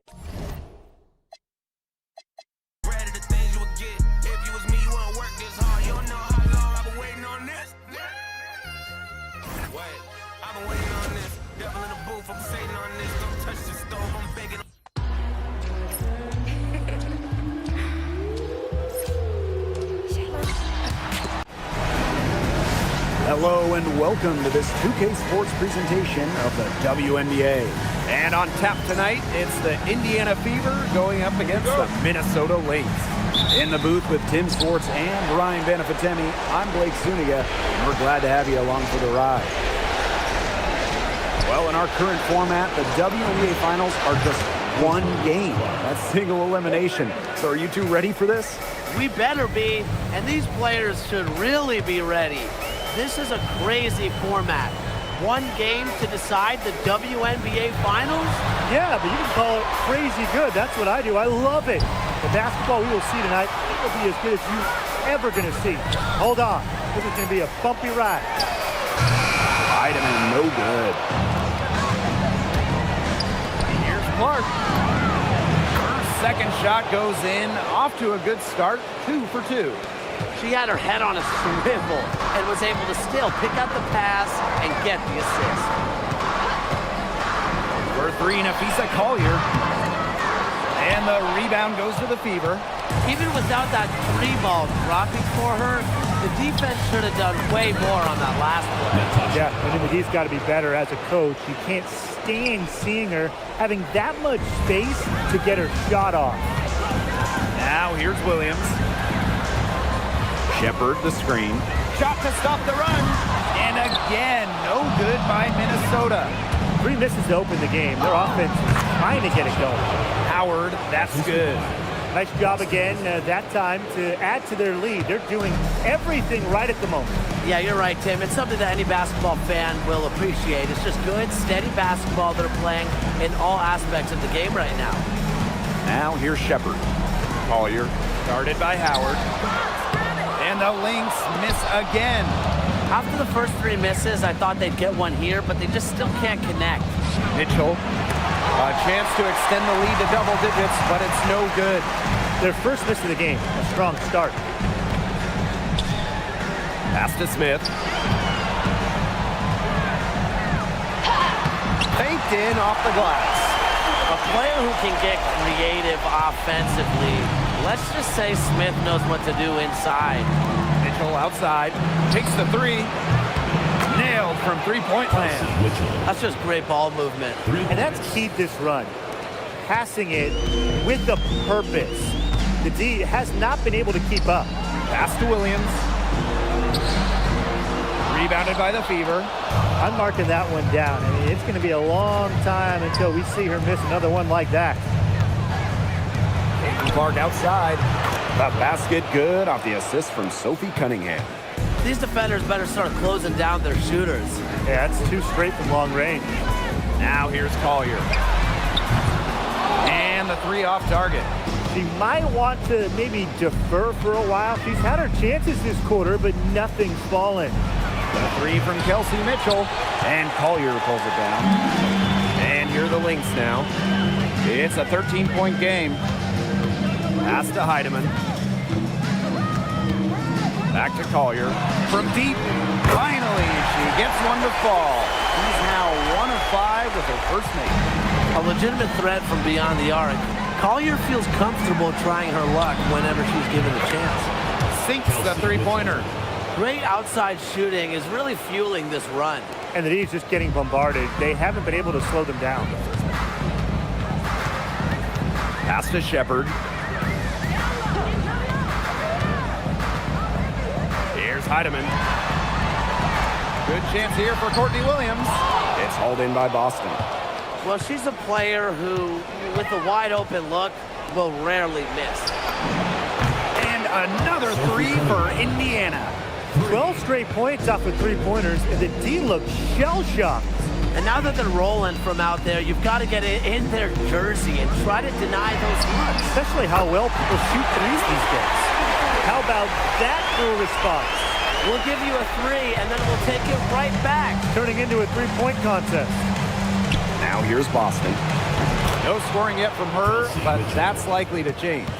Triples keep on falling, guys. 3 in a row now. These defenders can't stay so soft on the perimeter. Courtney Williams for three.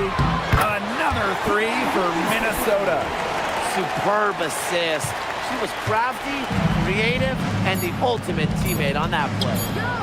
Here's Cunningham. Oh, and the buzzer beater's good! She ends the quarter with a money three as the buzzer sounds. They knew exactly what they wanted to do there, and the timing couldn't have been better. You just can't end a quarter better than that. And after just one quarter of play, a double-digit differential.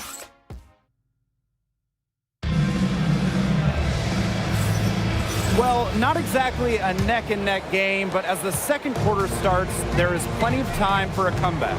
And guys, Beaver pretty much in control here.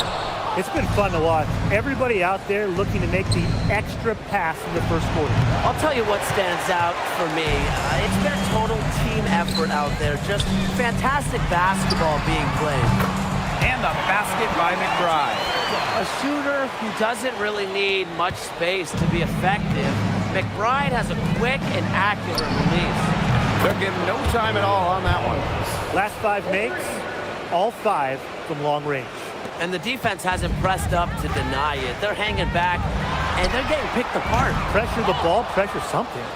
Well, with a clear look at the basket, she doesn't really miss a lot of those. The putback. Here's Boston. And she uses the glass on the layup. Well, the first player you should be boxing out, Aaliyah Boston. You cannot let her get going on the glass.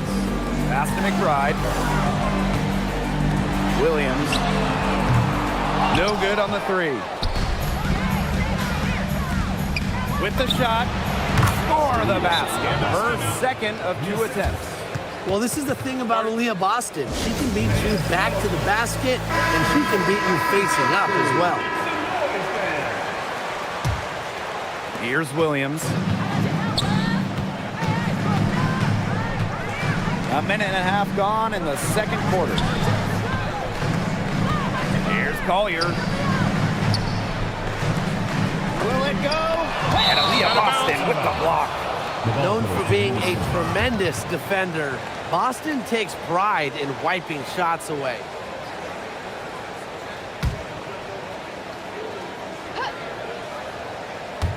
Six to shoot. They set the pick. Nafisa Collier for three. They need a way to figure out this defense. They haven't done a good job of working the ball around until they get an open shot, and really that's the best offense they have. And the three ball is good. These defenders are putting up very little resistance to the three-point shot. And it's killing them. 4 of the last 5 makes coming from long range. Now here's Williams. Shoots over McDonald. And yes, he's gotten to English that time as it falls. Well, if you want to be a scoring guard like Williams, it helps tremendously when you can hit mid-range jumpers. The three from Kelsey Mitchell. Yes, great play by Aaliyah Boston to set it up. The defense really slow to close out on those three-point attempts. Bottom line is this. Those triples, they sure add up, don't they? They've got to make the adjustment. For three, Kayla McBride. Aaliyah Boston grabs the miss. On an open look like that, she's just got a gift for making the weak coverage pay. That's a surprising miss. She's almost always deadly when she's that open, even from way downtown. And that's a lot of rebounds for a player who's not the biggest player out there. The three from Kelsey Mitchell. Gets it to go from downtown. A volume three-point shooter, Mitchell can hurt you from beyond the arc, especially from the corner. On the wing, Kayla McBride. And they come right back with their own three-pointer. And they may be leaning a little too heavily in the three-pointer when there are better looks to be had inside. Well, look, it's one thing when they're falling, but when you go cold in particular, you've got to get in there and mix it up. And get some better looks. Please, come on. Pass to Carrington. And she can't answer back the three-pointer offline. Here's Mitchell.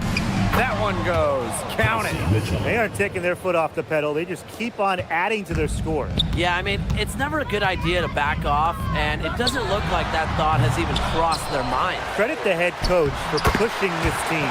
Collier, that's good. This speaks to Collier's no-quit attitude. She is just determined to keep plays going with her hustle. Our shot is off. Pass to McBride. Lets it go from deep. And the rebound goes to the Fever. Cunningham with it. Now guarded by Collier. The shot by Cunningham, no good. Nice play on D. Got that hand in her face, and it prevented an easy look.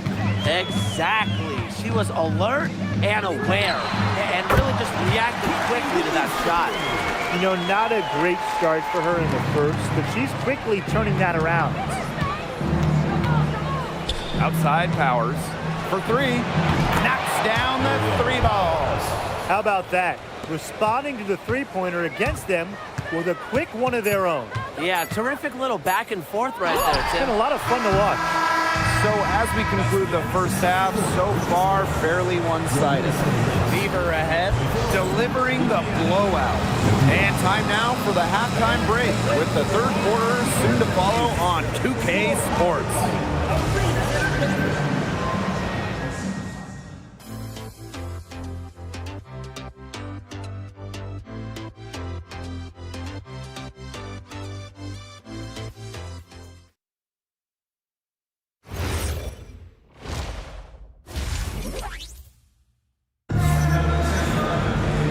As we begin the second half, first half wasn't even close, and we'll see if there is a comeback on our hands or more of the same as we get the third started. It's been an absolute clinic out there by Kelsey Mitchell. Well, in a game this important, we knew they were going to need a big performance from her, and in that first half, she delivered. But here in the second, the stakes are raised even higher. So she's going to have to continue to give them someone to lean on. One aspect of their play today that's been far superior is their passing. And that kind of flow, it can be elusive, but the great offenses have it. And that's just what they've shown tonight. Now here's Collier. He has 5. Physically, there's no doubt they've been the stronger team, and that 10-rebound advantage tells you all you need to know. Not to mention what it says on the scoreboard, they're really pushing them around. Chalk up a few more points for them. This has been a one-sided game in just every area. Absolutely. Their defense, their offense, it's all been outstanding. It's just been a tremendous performance, Brian. It's been a cold spell for them coming out of the half, missing their first 3 shots. They're passing the ball very crisply right now. Their last 3 buckets have come by way of an assist. Smith, guarded by Howard. Good. They get one to drop. 1 of 4 here in the third. Right side, Howard. Mitchell fires for 3. Buries it from three-point range. Off to a hot start this half. That's 4 straight made buckets. Courtney Williams for 3. Natasha Howard pulls it in. A slow start to the second half. Seems like they left their offense in the locker room. Back to Cunningham. Launches it. And another 3 for Indiana. I mean, come on. You can't allow clean looks from deep like that. Hard to win games that way. Yeah, most teams will take you to the deep end and drown you with triples if you let them. And that's what's going on here. Now here's Smith. Collier. She's covered by Cunningham. Kicks it out to Smith. Out of bounds. It'll be Fever ball. I think she was surprised to see that pass coming her way. She reacted too late.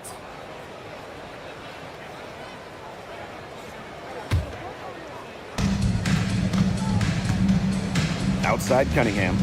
From past the arc, drains it from beyond the arc. Amazing what they're doing on offense here. Perfect from the field to start the half. And they're having trouble stopping this run. And you know, the more trips they continue to come up empty, the more the pressure builds on them. And the basket by Collier.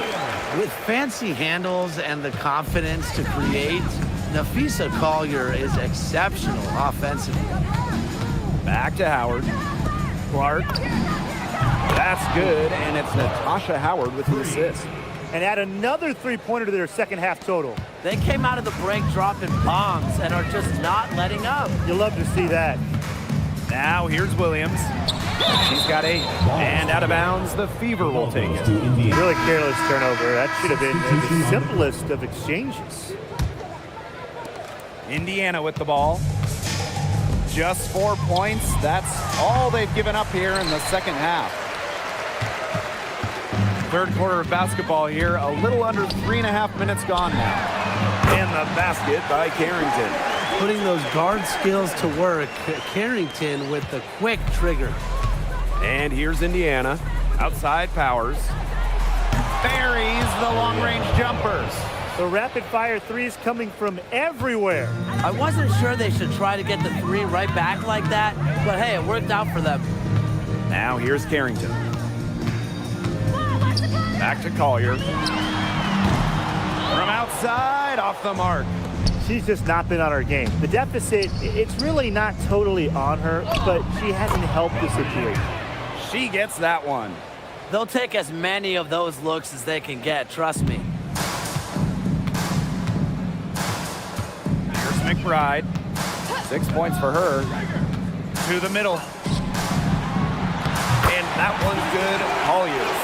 Great to see her score inside. Collier is an all-around forward, capable of scoring in a variety of ways, including in the paint. Here's Sims. And they're the Fever with another bucket. They've been very sound offensively in the second half. And there's really no comparison between the teams in terms of the way they both shot the ball since the break. And you kind of wonder what was one team talking about in the locker room and what was the other? Pass to Powers. Sims, covered by Carrington. And here's Hull. Outside for Sims. Now Hull, covered by Collier. Just 5 on the clock. Powers' shot is off. The defender did a great job contesting that shot right there. Here's Carrington. Oh, no good, trying to beat the buzzer. And 3/4 of play in the books. This one's all but over already. Fever ahead, running away with this one. Don't go anywhere. The final quarter is coming up next on 2K Sports.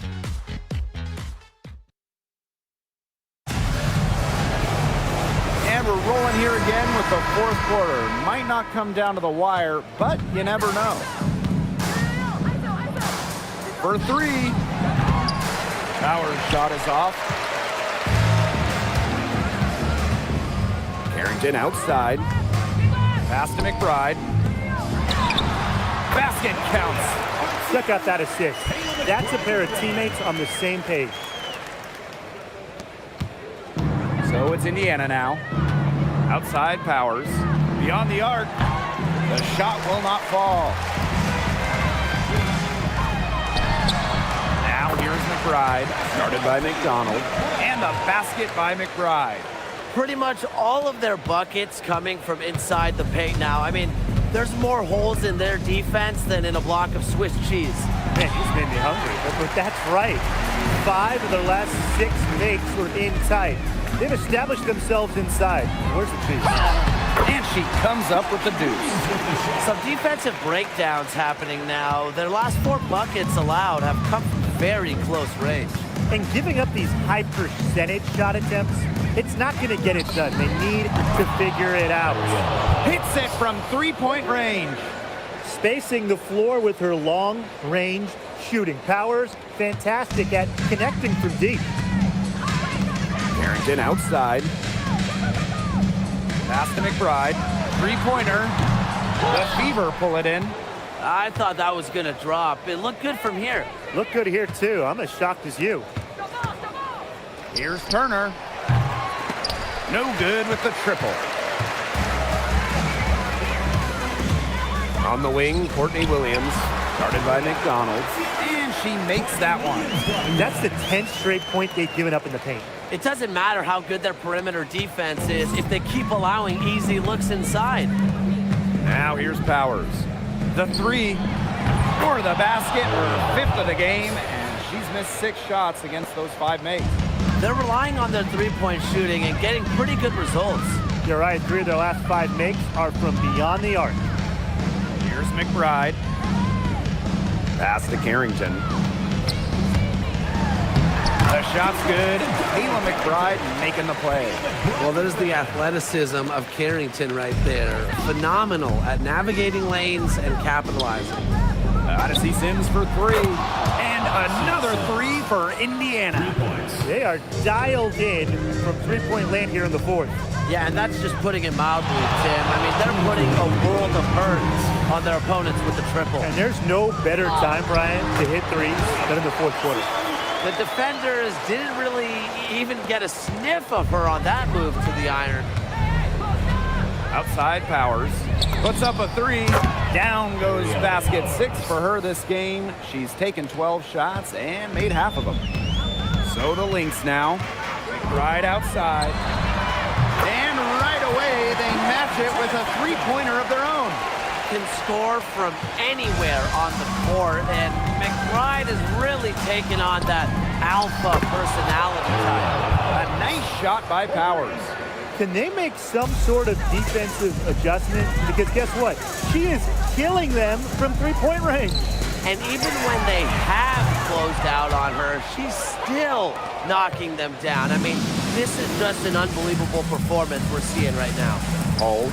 And that one drops for her. Well, we've seen Lexi Hull has some range, but she can also slash, bring it inside. So the Lynx now. Outside Williams. McBride outside. Rebounded by the Fever. Outside Powers. Turner. Pass to Powers. Now here is Sims. And another 3 for Indiana.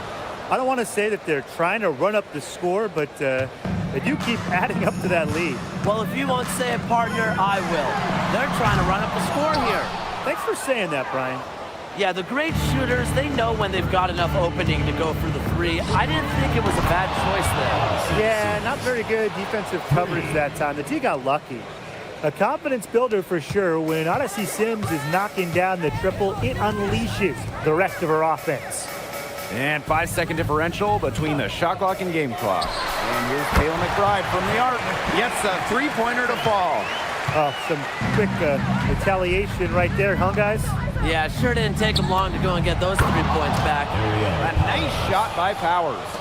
More for Powers, feeling it tonight. When she gets it going, she can do it all. Hit a 3, drive, post up, so difficult to cover. And that's it, folks. The Indiana Fever have won it all. Wow. They've done it. They've won it all. All the sacrifice, the workout, the time in the gym, it has all paid off. What a feeling it is to even get to the finals, but to win it too, it's just a feeling I'm sure they will never forget. Congrats. Winning a championship is the pinnacle of anyone's career. We all dream of it, but to do it in the best league in the world, it's just got to be the crowning achievement athletically for a lot of the players out there. So I'm going to say just enjoy it. It's the toughest thing to do in sports. Win your last game. And so that'll do it for us tonight and for the entire WNBA season. What a finals this has been. Until next season, I'm Blake Suniga along with Brian Banafitemi and Tim Swartz, and we'll see you later in a few months. Good night.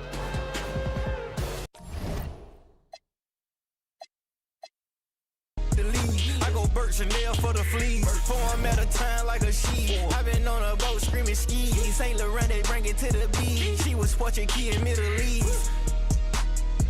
Got her screaming backyard vibes by the ocean. Driveway look like a car show. 350 million on the go. Custom leather pussy on the dough. 50 birds a dog on my wrist.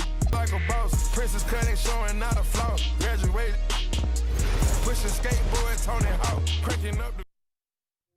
Let me see that thing. Yeah, you did your thing. That's the one right there. I need that. Sure. I can't think of no famous photographer. Hey, Shay, what's up? MP, what's going on, man? Oh, man, it's crazy out here with the draft. Workouts, trying to coordinate the lining of my suit with my shoes. Yeah, that lining's got to be on point, bro. For sure. I'm not trying to be out there looking crazy. But, hey, real quick, I want to thank you for doing this interview. You know, I'm trying to build my platform for my rookie year, and you got a large following. That's myself included. Yes, I'm happy to do it, bro. Anytime. Should we get you guys mic'd up and ready to go? Yeah, let's do it, for sure. Let's make some magic.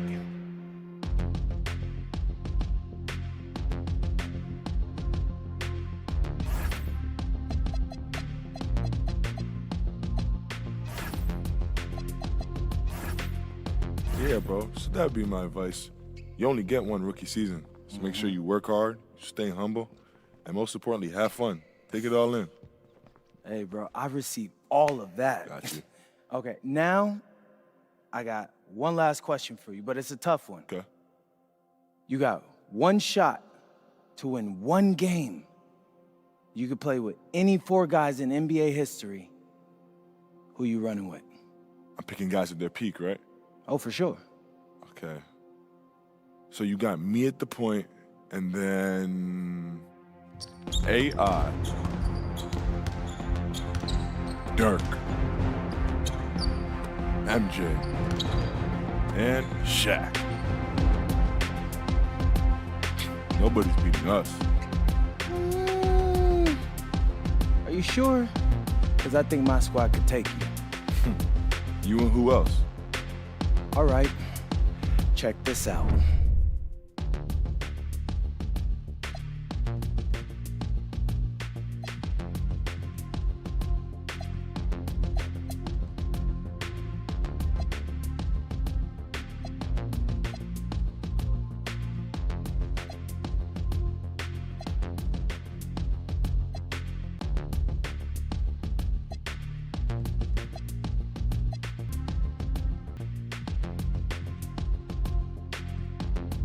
That's a good squad. That's a great squad. But you're still taking that L. You're not even in the league yet, MP. You can't compete with this. Shay, between me and you, there's nothing but respect. But I like when people doubt me, because I love proving them wrong.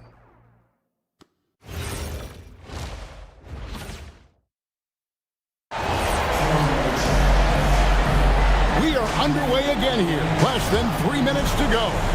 And you know the adrenaline is running high for MP, whether it be for his own confidence, bragging rights, or proving to the world he will someday belong in the upper echelon of basketball greats. This game has a lot of implications for that young man. Great to see the offense for Team MP running well. This is a team loaded with talent. This has been so much fun to watch. Gilgeous-Alexander with great positioning inside. And good work inside. SGA will make more room for himself on the perimeter when he can be effective down low. Now Harden. MP. And again, MP showing off that fire. MP doing anything and everything in his power to get it done here tonight. How about the effort? And Nowitzki is a lethal scorer. Feels like he can knock down any shot on the court. And Stan, as you might have expected, MP tonight has been absolutely tremendous. No doubt, Kevin. His ability to synergize this entire group has been entertaining to watch. Yeah, coming down the stretch, they've become reliant upon their perimeter game. Well, if you're looking to get points in a hurry as the game clock's running down, that's certainly the way to do it. And that one falls. Well, they have to be thrilled with how reliable he's been tonight. Team MP leading by 8. Here's Harden. MP outside. What a play by MP. This guy just continues to amaze, and in the biggest moments. Now Nowitzki. Ooh, costly miss right there. And when you're down by 11, they've got to capitalize on every possession. MP fired. Again, MP gets another one to go. He is so locked in right now. MP is absolutely rising to the occasion. Curry against Gilgeous-Alexander. O'Neal a screen on Hart. Iverson, the 20-foot jumper, good. And so MP will bring it up for Team MP. Jordan pulls it down. And even with the outcome settled, Stan, you savor every possession of a game like this, don't you? Well, you know, Kevin, it's like a dream you don't want to wake up from. Seeing all these players on the same floor, you almost pinch yourself getting to witness this. And as the clock winds down, Stan, it feels like this game is in the bag. Barring a miracle, that is. Well, as a former coach, you never breathe easy until you see all zeros up there. But MP and company have to feel pretty good. And good that time. And the final seconds, Greg, of this one ticking away. What a tremendous win it was for MP and his team. Never easy beating a team of legends, but boy, they played great. This one is sweet. Here's O'Neal, and as the clock winds down, these players have to recognize that they were part of something extraordinary. Just barely too late and catches it on the way down. He's already in the air there, committed, so can't fault him for going for the block.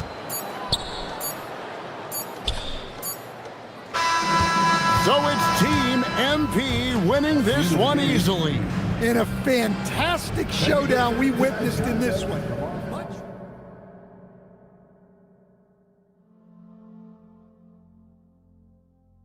See what I'm saying? That's how we do it. Yeah, you're wrong, but I respect the confidence. Hey, wouldn't be here without it. I know you had a crazy come-up, MP, but the NBA in Europe, you're about to find out. I feel that. You want to know something funny? Next time we talk, we might be teammates. I'm hearing a lot of interesting things about the draft. See, I'm not sure you fit the culture, bro. Ouch, Shay. Any team could use what I got. Hey, plug and play, baby. I'm him.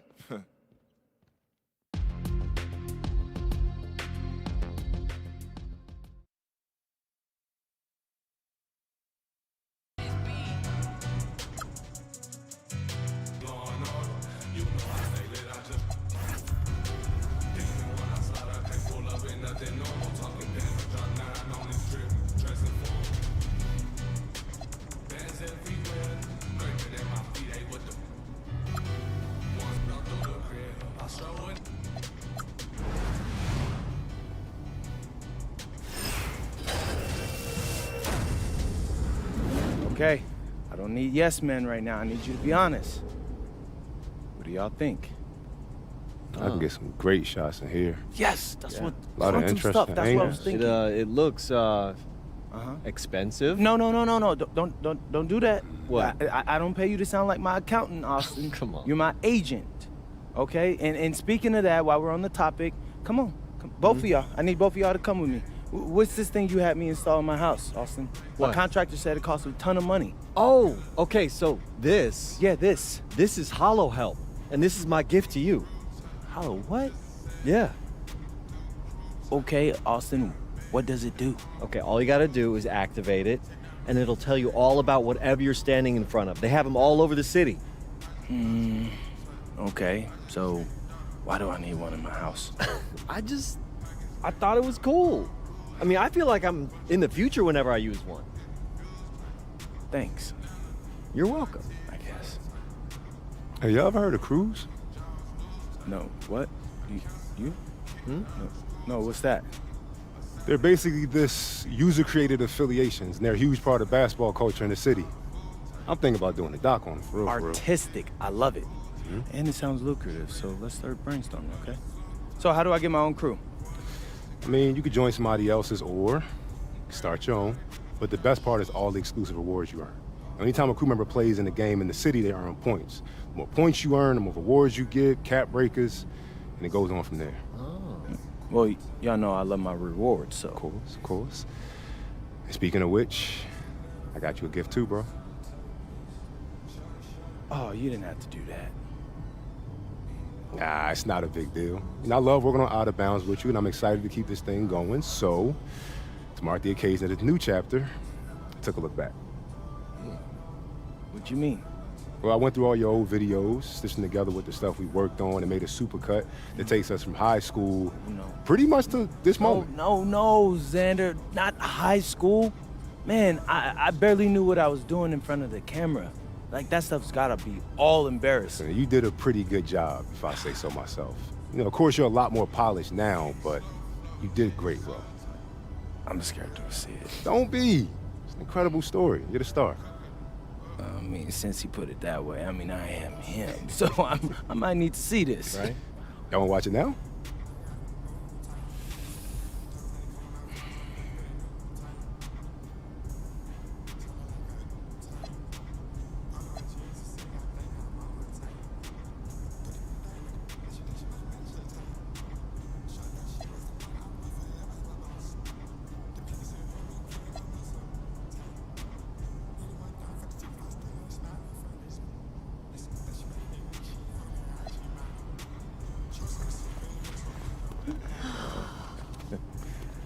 There they are. How you doing, man? Good to see you. Filming it? I don't see any cameras. Oh, sorry, Dad. What? I already told you, we're not filming a reality TV show. You're not gonna be surrounded by a bunch of cameras. We're filming content for my socials. That's a fair question, though. If I'm recording, you'll know it. I use a DSLR mostly. Whatever that means, take your word for it. Anyway, it is such a pleasure to finally meet both of you. Oh, same here. MP's told me so many great things about you guys. You're lying, but I believe you. You must be a great agent. Thank you. Quit messing with the man. Here, please. Oh, thank you. Austin, MP said that you were going to walk us through some of your draft strategies. Dad, no. We'll get to that. Chill, please. Oh, no, it's fine. Why don't we get to it, and then I'll let you guys catch up. Austin, I appreciate that. Yeah, of course. Okay, so as we all know, MP's being mocked in the second round. Now, his talent exceeds that valuation, but ironically, that puts us in a very strong position. If he were mocked just a bit higher, he would have been a late first rounder. And then whoever wanted to draft him would be completely out of our control. But the second round is the Wild West. And you can play wherever you want if you play your cards right. And of course, landing in the right organization is just as important to having a long, successful NBA career as having talent. And another thing, in this room, I'm making a promise to everyone. I own moms. I'm gonna make everyone who passed up on me regret it. Oh, MP. Look, I know that's not easy for a mom to hear, but that kind of chip on your shoulder is actually a great thing in a competitive industry like professional sports, so. Thank Austin. Okay, so if anyone can draft him in the second round, how can he choose where he goes? Well, there's actually two ways we can play this. First, we roll the dice. Let whoever's gonna draft you. And I've got a list of interested teams here. But you can also work the system. If you tell people you only want to play for Team X, they'll listen, because no one wants drama from a second rounder.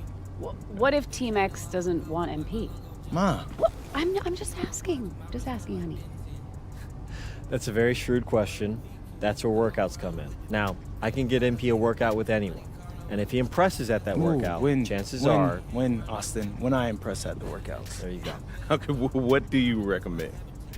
Well, if it were me, I would think long and hard about what my style of play is, what role I think I can fill, and then I'd see what team fits my style and has a need for my role.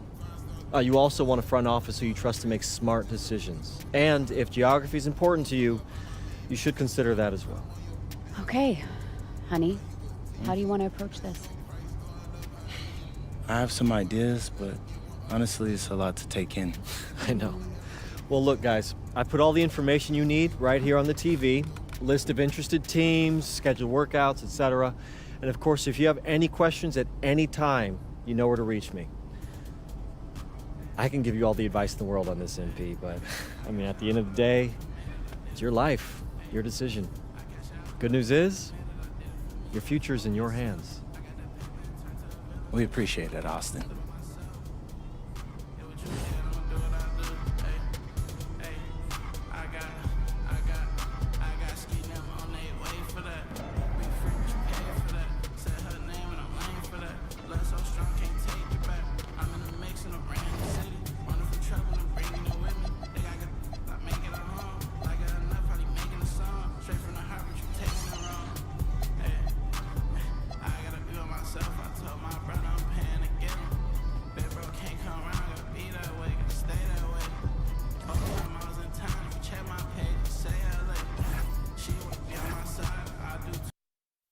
I'm tired of all this sitting around. Hey, we still got the hoop set up in the driveway if you want to blow off some Ooh, steam. what are you talking about, Pops? I'm not trying to get all sweaty before they call my name. Okay. I got this new outfit on, and Xander's immortalizing this. Aren't you, Xander?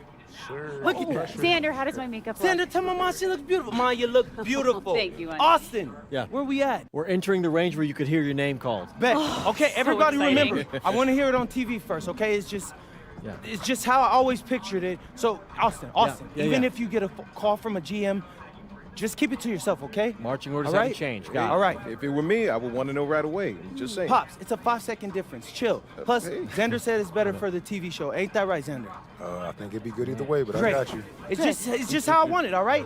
When you get drafted, you can do it your way. Isn't that right, Mom? Yes. Just relax, honey, okay? This is a day of celebration. Whoa, quiet. Next pick is in. With the next pick in the 2025 NBA Draft, the Detroit Pistons select MP. Wow! Yes! Yes! Congratulations! I did it! Hey, I can't congratulations, believe this, man. You deserve it. Oh my God, is this deserve it, real? baby. Is this real, Zen? How's it feel when Peter find out where you're going? Man, it's hard to put into words, so what I can say, man, is this is truly a dream come true. Yes. Look, I'm going to a great franchise with a great front office who's building something special, and I'm so happy to be a part of that, and I can't wait to get to work for them.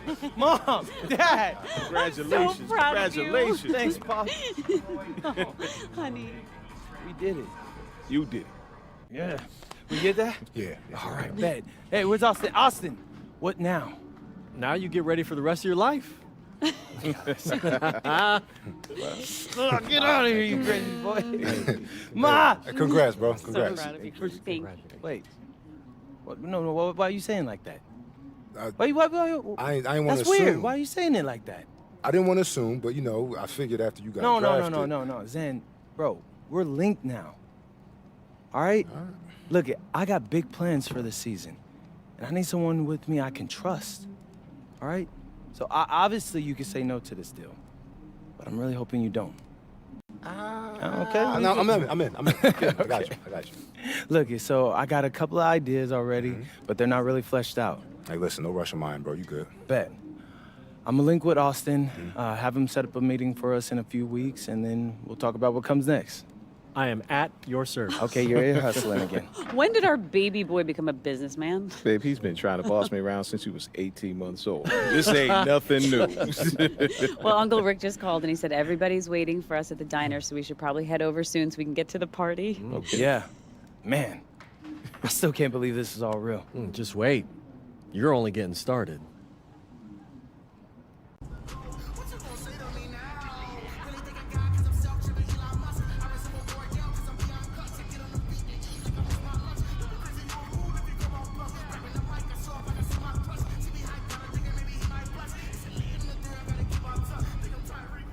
Okay, since the beginning of the season is about to start, I wanted to meet with both of you and go over our video content.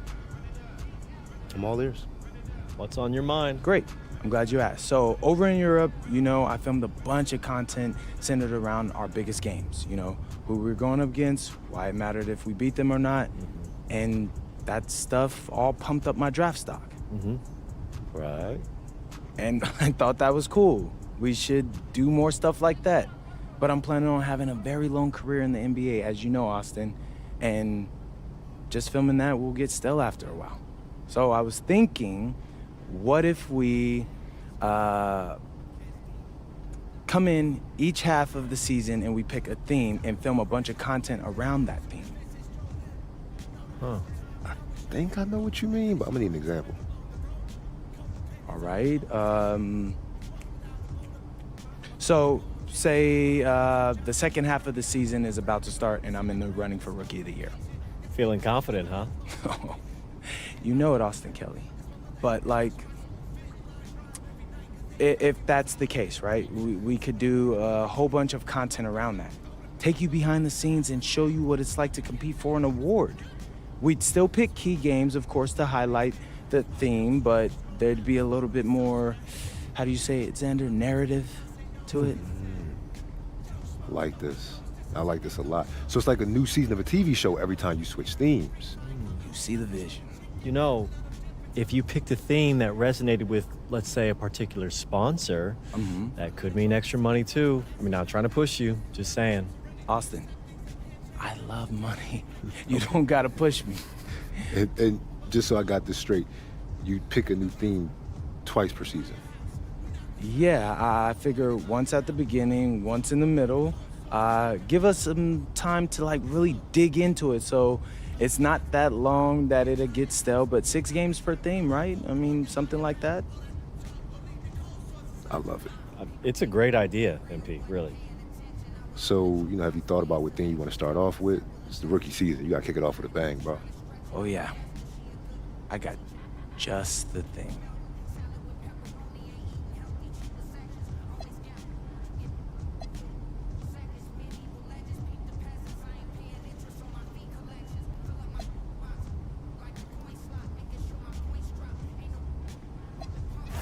What's up, everybody? It's your boy, MP, coming at you with some brand new social media content for this half of the season. So, check it out. What's the point of basketball, Xander? To push yourself to even greater heights in pursuit of a collective goal? No, wrong.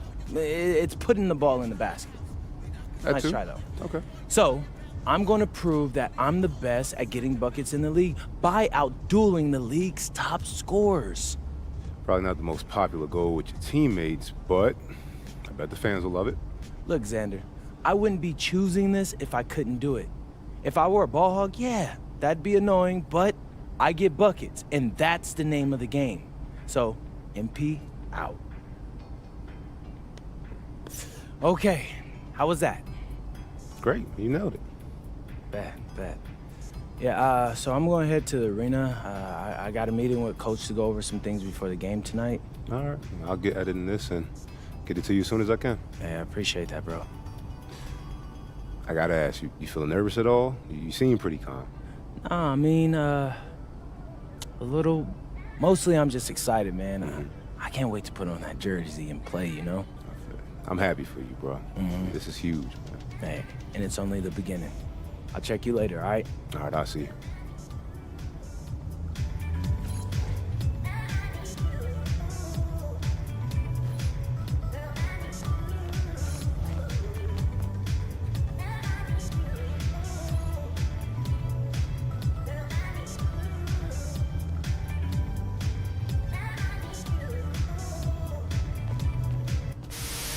My court is back, Chris. It was.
What's up, Coach? Nice to meet you, MP. I'm Coach Ray Hopkins. Welcome to the team. Hey, I'm glad to be here. Yeah, have a seat.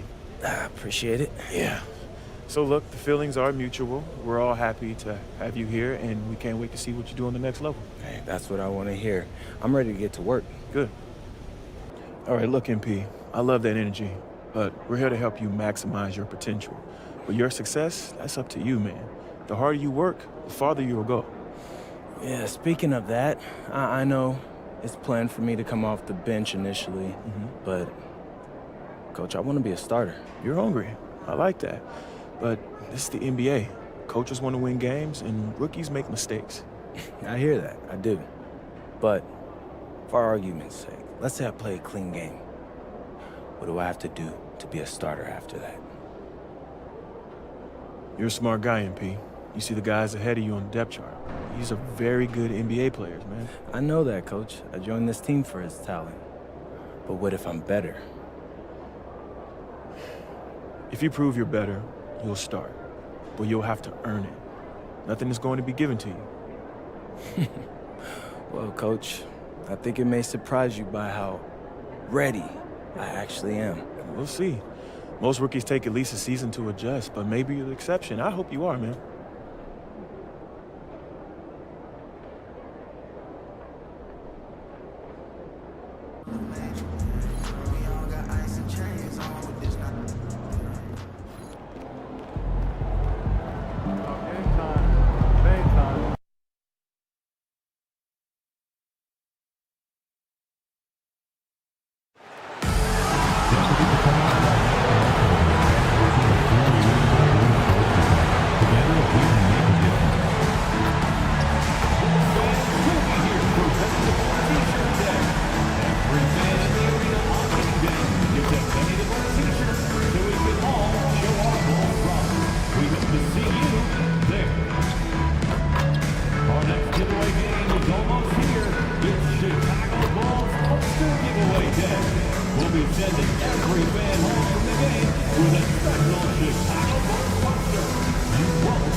For this young man, a lot of hard work and a winding road to get to this point.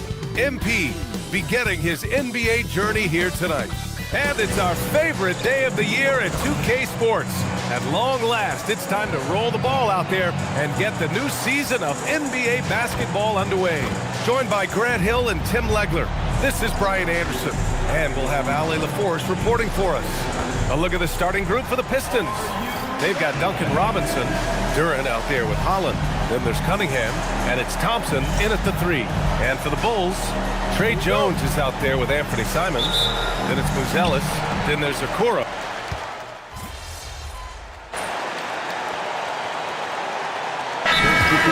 Smith, he's checked in for Muzelis. Colin Sexton comes in for Okoro. And it's Josh Giddey in for Jones. Let's hear it for you. Now let's send it down to Ali, who has a report on MP. Well, tonight marks MP's debut coming off the bench to play his first NBA game. There were some doubts and pushback as he maneuvered his way to the team that he wanted to be drafted by. But at the end of the day, MP said, I know I belong here. Now is my chance to show the world who I am. Guys? Well, he's bought in and ready to go. Thanks much. And that one's good. Cunningham. 1:05 left in the first quarter. For 3, Sexton. Duran with a rebound. The way they've gotten after rebounds has been impressive. From deep, MP nails it from 3. A night of first here for MP. The rookie will be making his NBA debut here. It's been a journey from rural Vermont to reach this moment. Yeah, MP has a pretty interesting backstory on how he started getting into basketball and improved this game. He's the kind of player who seemed like a dart throw when he made the roster, but you can see what the upside is with him. And both teams running long-range plays that are working. Yeah, just going back and forth, it is really competitive out there. Duran, the pass to Harris. Duran with a screen on Giddey. 5 to shoot. Here's Cunningham. Buried from 15 feet out. Cunningham's got 14 points. He's putting on a show this quarter, and the team's feeding off his energy. From the arc. And it's Sexton, that time on the assist by Simons. Simons has got his 4th assist with that last one. He can't get it to go. Plenty of offense in this closely contested first quarter of play. It's the Bulls, leading by just 2. Quarter number 2 coming up right after this.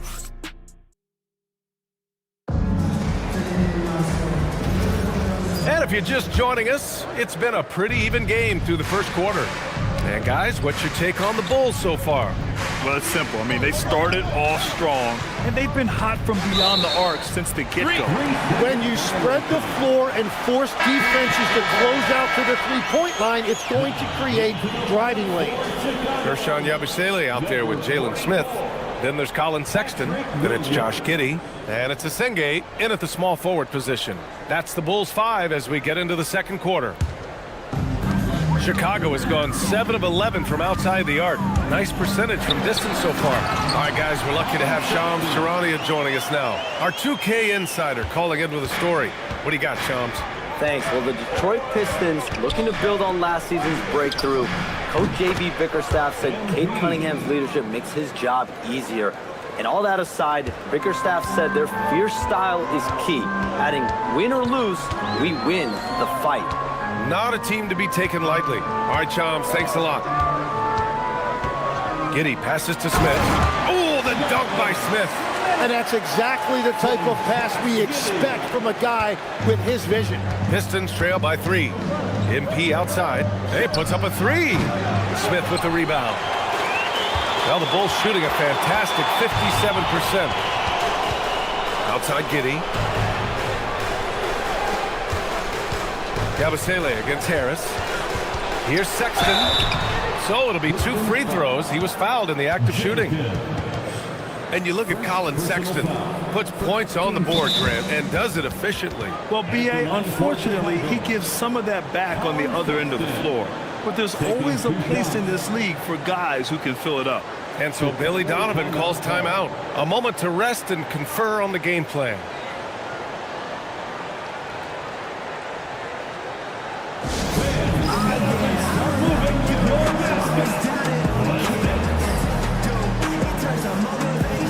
Some changes for Chicago.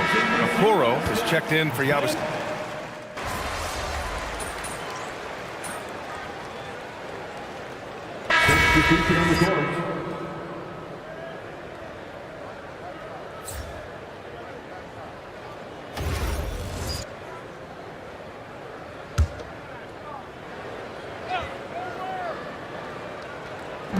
And in the second quarter, a little under 3.5 minutes played already. Collins outside. Pass to Giddey. Shoots from 14. The rebound by Detroit. He bailed out the defense because that's an easy look for him. Here's Holland. Cunningham on the wing. Defended by Jones. Just 5 to shoot. Holland for 3. The shot no good. And so it's Jones who brings up the ball for the Bulls. Outside Giddey from downtown. Rebound Detroit. Duran's got 7 rebounds in the game. They've been dominating the boards tonight, yet it's still a close game. Pass to Cunningham. For 3. Simons with a rebound. Chicago has gone 2 of 6 from distance here in the second quarter. Sinks that one from the post. Simons has gotten his 3rd basket of the night. Oh, another lead change. 6 total in the first half. And this is the battle we were hoping to see. They get it again. Out to Thompson. And here's MP from outside. Ellis grabs the board.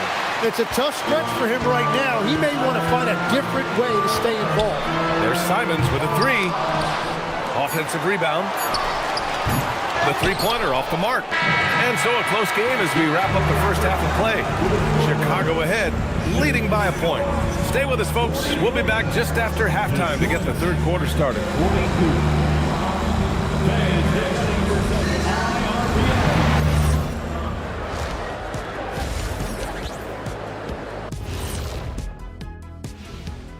Thanks for stopping by, y'all. First up on the show tonight, a quick look ahead of some upcoming games on the docket. Taking a look here at Chicago, I've always loved when I started the season at home. I'd be eating good, I'd be dominating down low, I'd be picking up that big old dub. So, Shaq, how many? Let's switch gears to the Chicago Bulls. They're in a tight one after the first half. Got to give it up for their second unit, leaping off that bench, going out there playing like starters. Roster depth, a key factor for them here. Thanks for tuning in. Now,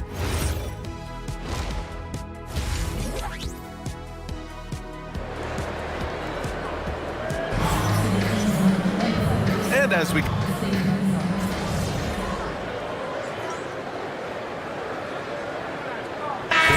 checked in for Chicago. Josh Giddey comes in for Okoro. MP's checked in for the Pistons. Setting the floor for Detroit. We've got Kate Cunningham, Holland out there with Duren. Then it's MP, and it's Thompson in at the 3. Quick decision-making by MP. I love how confident he looked taking that shot. Well, Grant, you look at the Bulls, middling on both ends. What's their biggest need? You know, BA, I think it's length and athleticism. You can't have enough of those type of players in today's game. You look at their activity stats, the steals, offensive rebounds, very much in need of a boost. Well, he's not having as much success shooting the ball early as he wanted, but so far, it's not hurting their team performance. Count the basket. Giddey's got 8. And sometimes defenders just forget how tall Giddey is. I mean, the 6'8" guard is solid finishing inside. Cunningham passes to Duren. Detroit moving the ball around. And there's Cunningham on the assist from Holland. Cunningham's got 8 points here in the quarter. But what a steady presence offensively and a very difficult player to game plan for. And that's out of bounds. Last touch by Giddey. For Chicago, Yabusele comes in for Collins, and it's Colin Sexton in for Simons. Detroit also making some changes. Tobias Harris checked in for Holland, and it's Robinson in for Cunningham. A chance here to catch up with Allie from the sideline. Hey, Brian, the Bulls are going younger. Coach Billy Donovan said we don't want to be just stuck in the middle.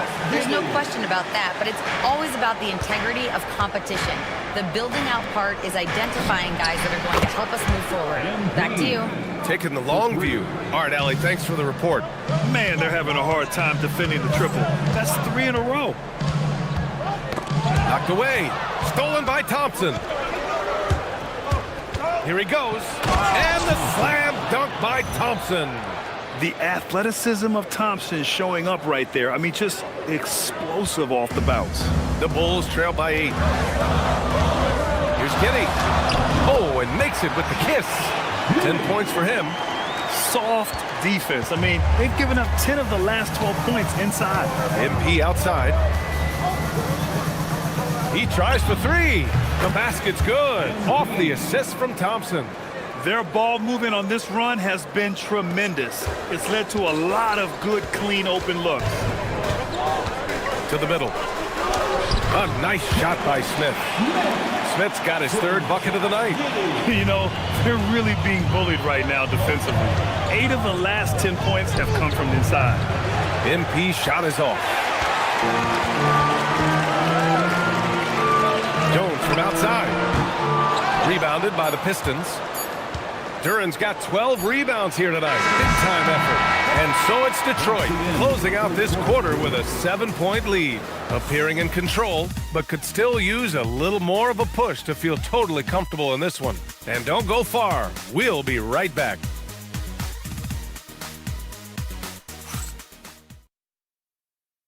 And now we have a moment to reveal our State Farm assist of the game. Now, I know he's a big man, but he's got some point guard in him if he's making passes like this. Yeah, so impressive for a big guy to make a find like a guard. With 3 quarters behind us, let's see what this 4th period holds in store. Kershawn Yabusele out there with Anthony Simons. Then it's Josh Giddey. Then it's Smith. And it's Sexton in at the shooting guard position. So that's the 5 in the game for Chicago. And offensively, Sexton has been in the zone. He keeps finding chances and cashing in on them. And here's MP from outside. Sends it home from three-point land. MP's got 12 points here in the second half. And Kitty has got the ball here for the Bulls. Pass to Simons. Yabusele, screen on Green. From outside the arc. And it's Harris with the rebound. After making 2 threes in the first half, the defense has really tightened up on him here, and he's yet to hit one in the second. Green, the pass to Harris. From deep, MP. That falls. Nice setup by Harris. And now it's a 10-point Detroit lead. They're getting torched on the perimeter. 4 of the last 5 buckets have been threes. And here's Simons outside. Detroit with a rebound. Well, this has been far from his best game, and if they're going to come back here, he's got to find a way to get going. Drills it from deep. Tim, so many different offensive systems in the NBA. You have a personal favorite to watch? Yeah, I think I've got a soft spot in my heart for those systems that involve player movement and ball movement, particularly trying to get shooters looks.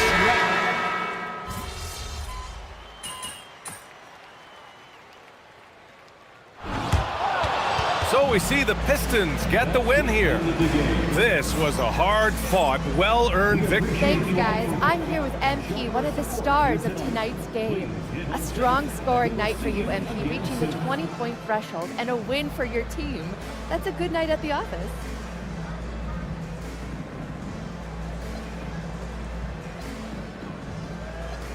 It is what it is. A lot of positives come out of this one for the whole team. Next game, I think I want everybody to get 20, the bench and the starters. That would be 200-something points. You're right, too low. 25 for the starters. If anyone could do it, it's us. Gotta set your sights high, Jennifer Quintana. That's the only way you become great. Aim high, MP. Way to go. Appreciate it. Over to you, BA. All right, Jennifer, thanks. That concludes the first game of the NBA season. For reporter Allie LaForce and for...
Good game, MP.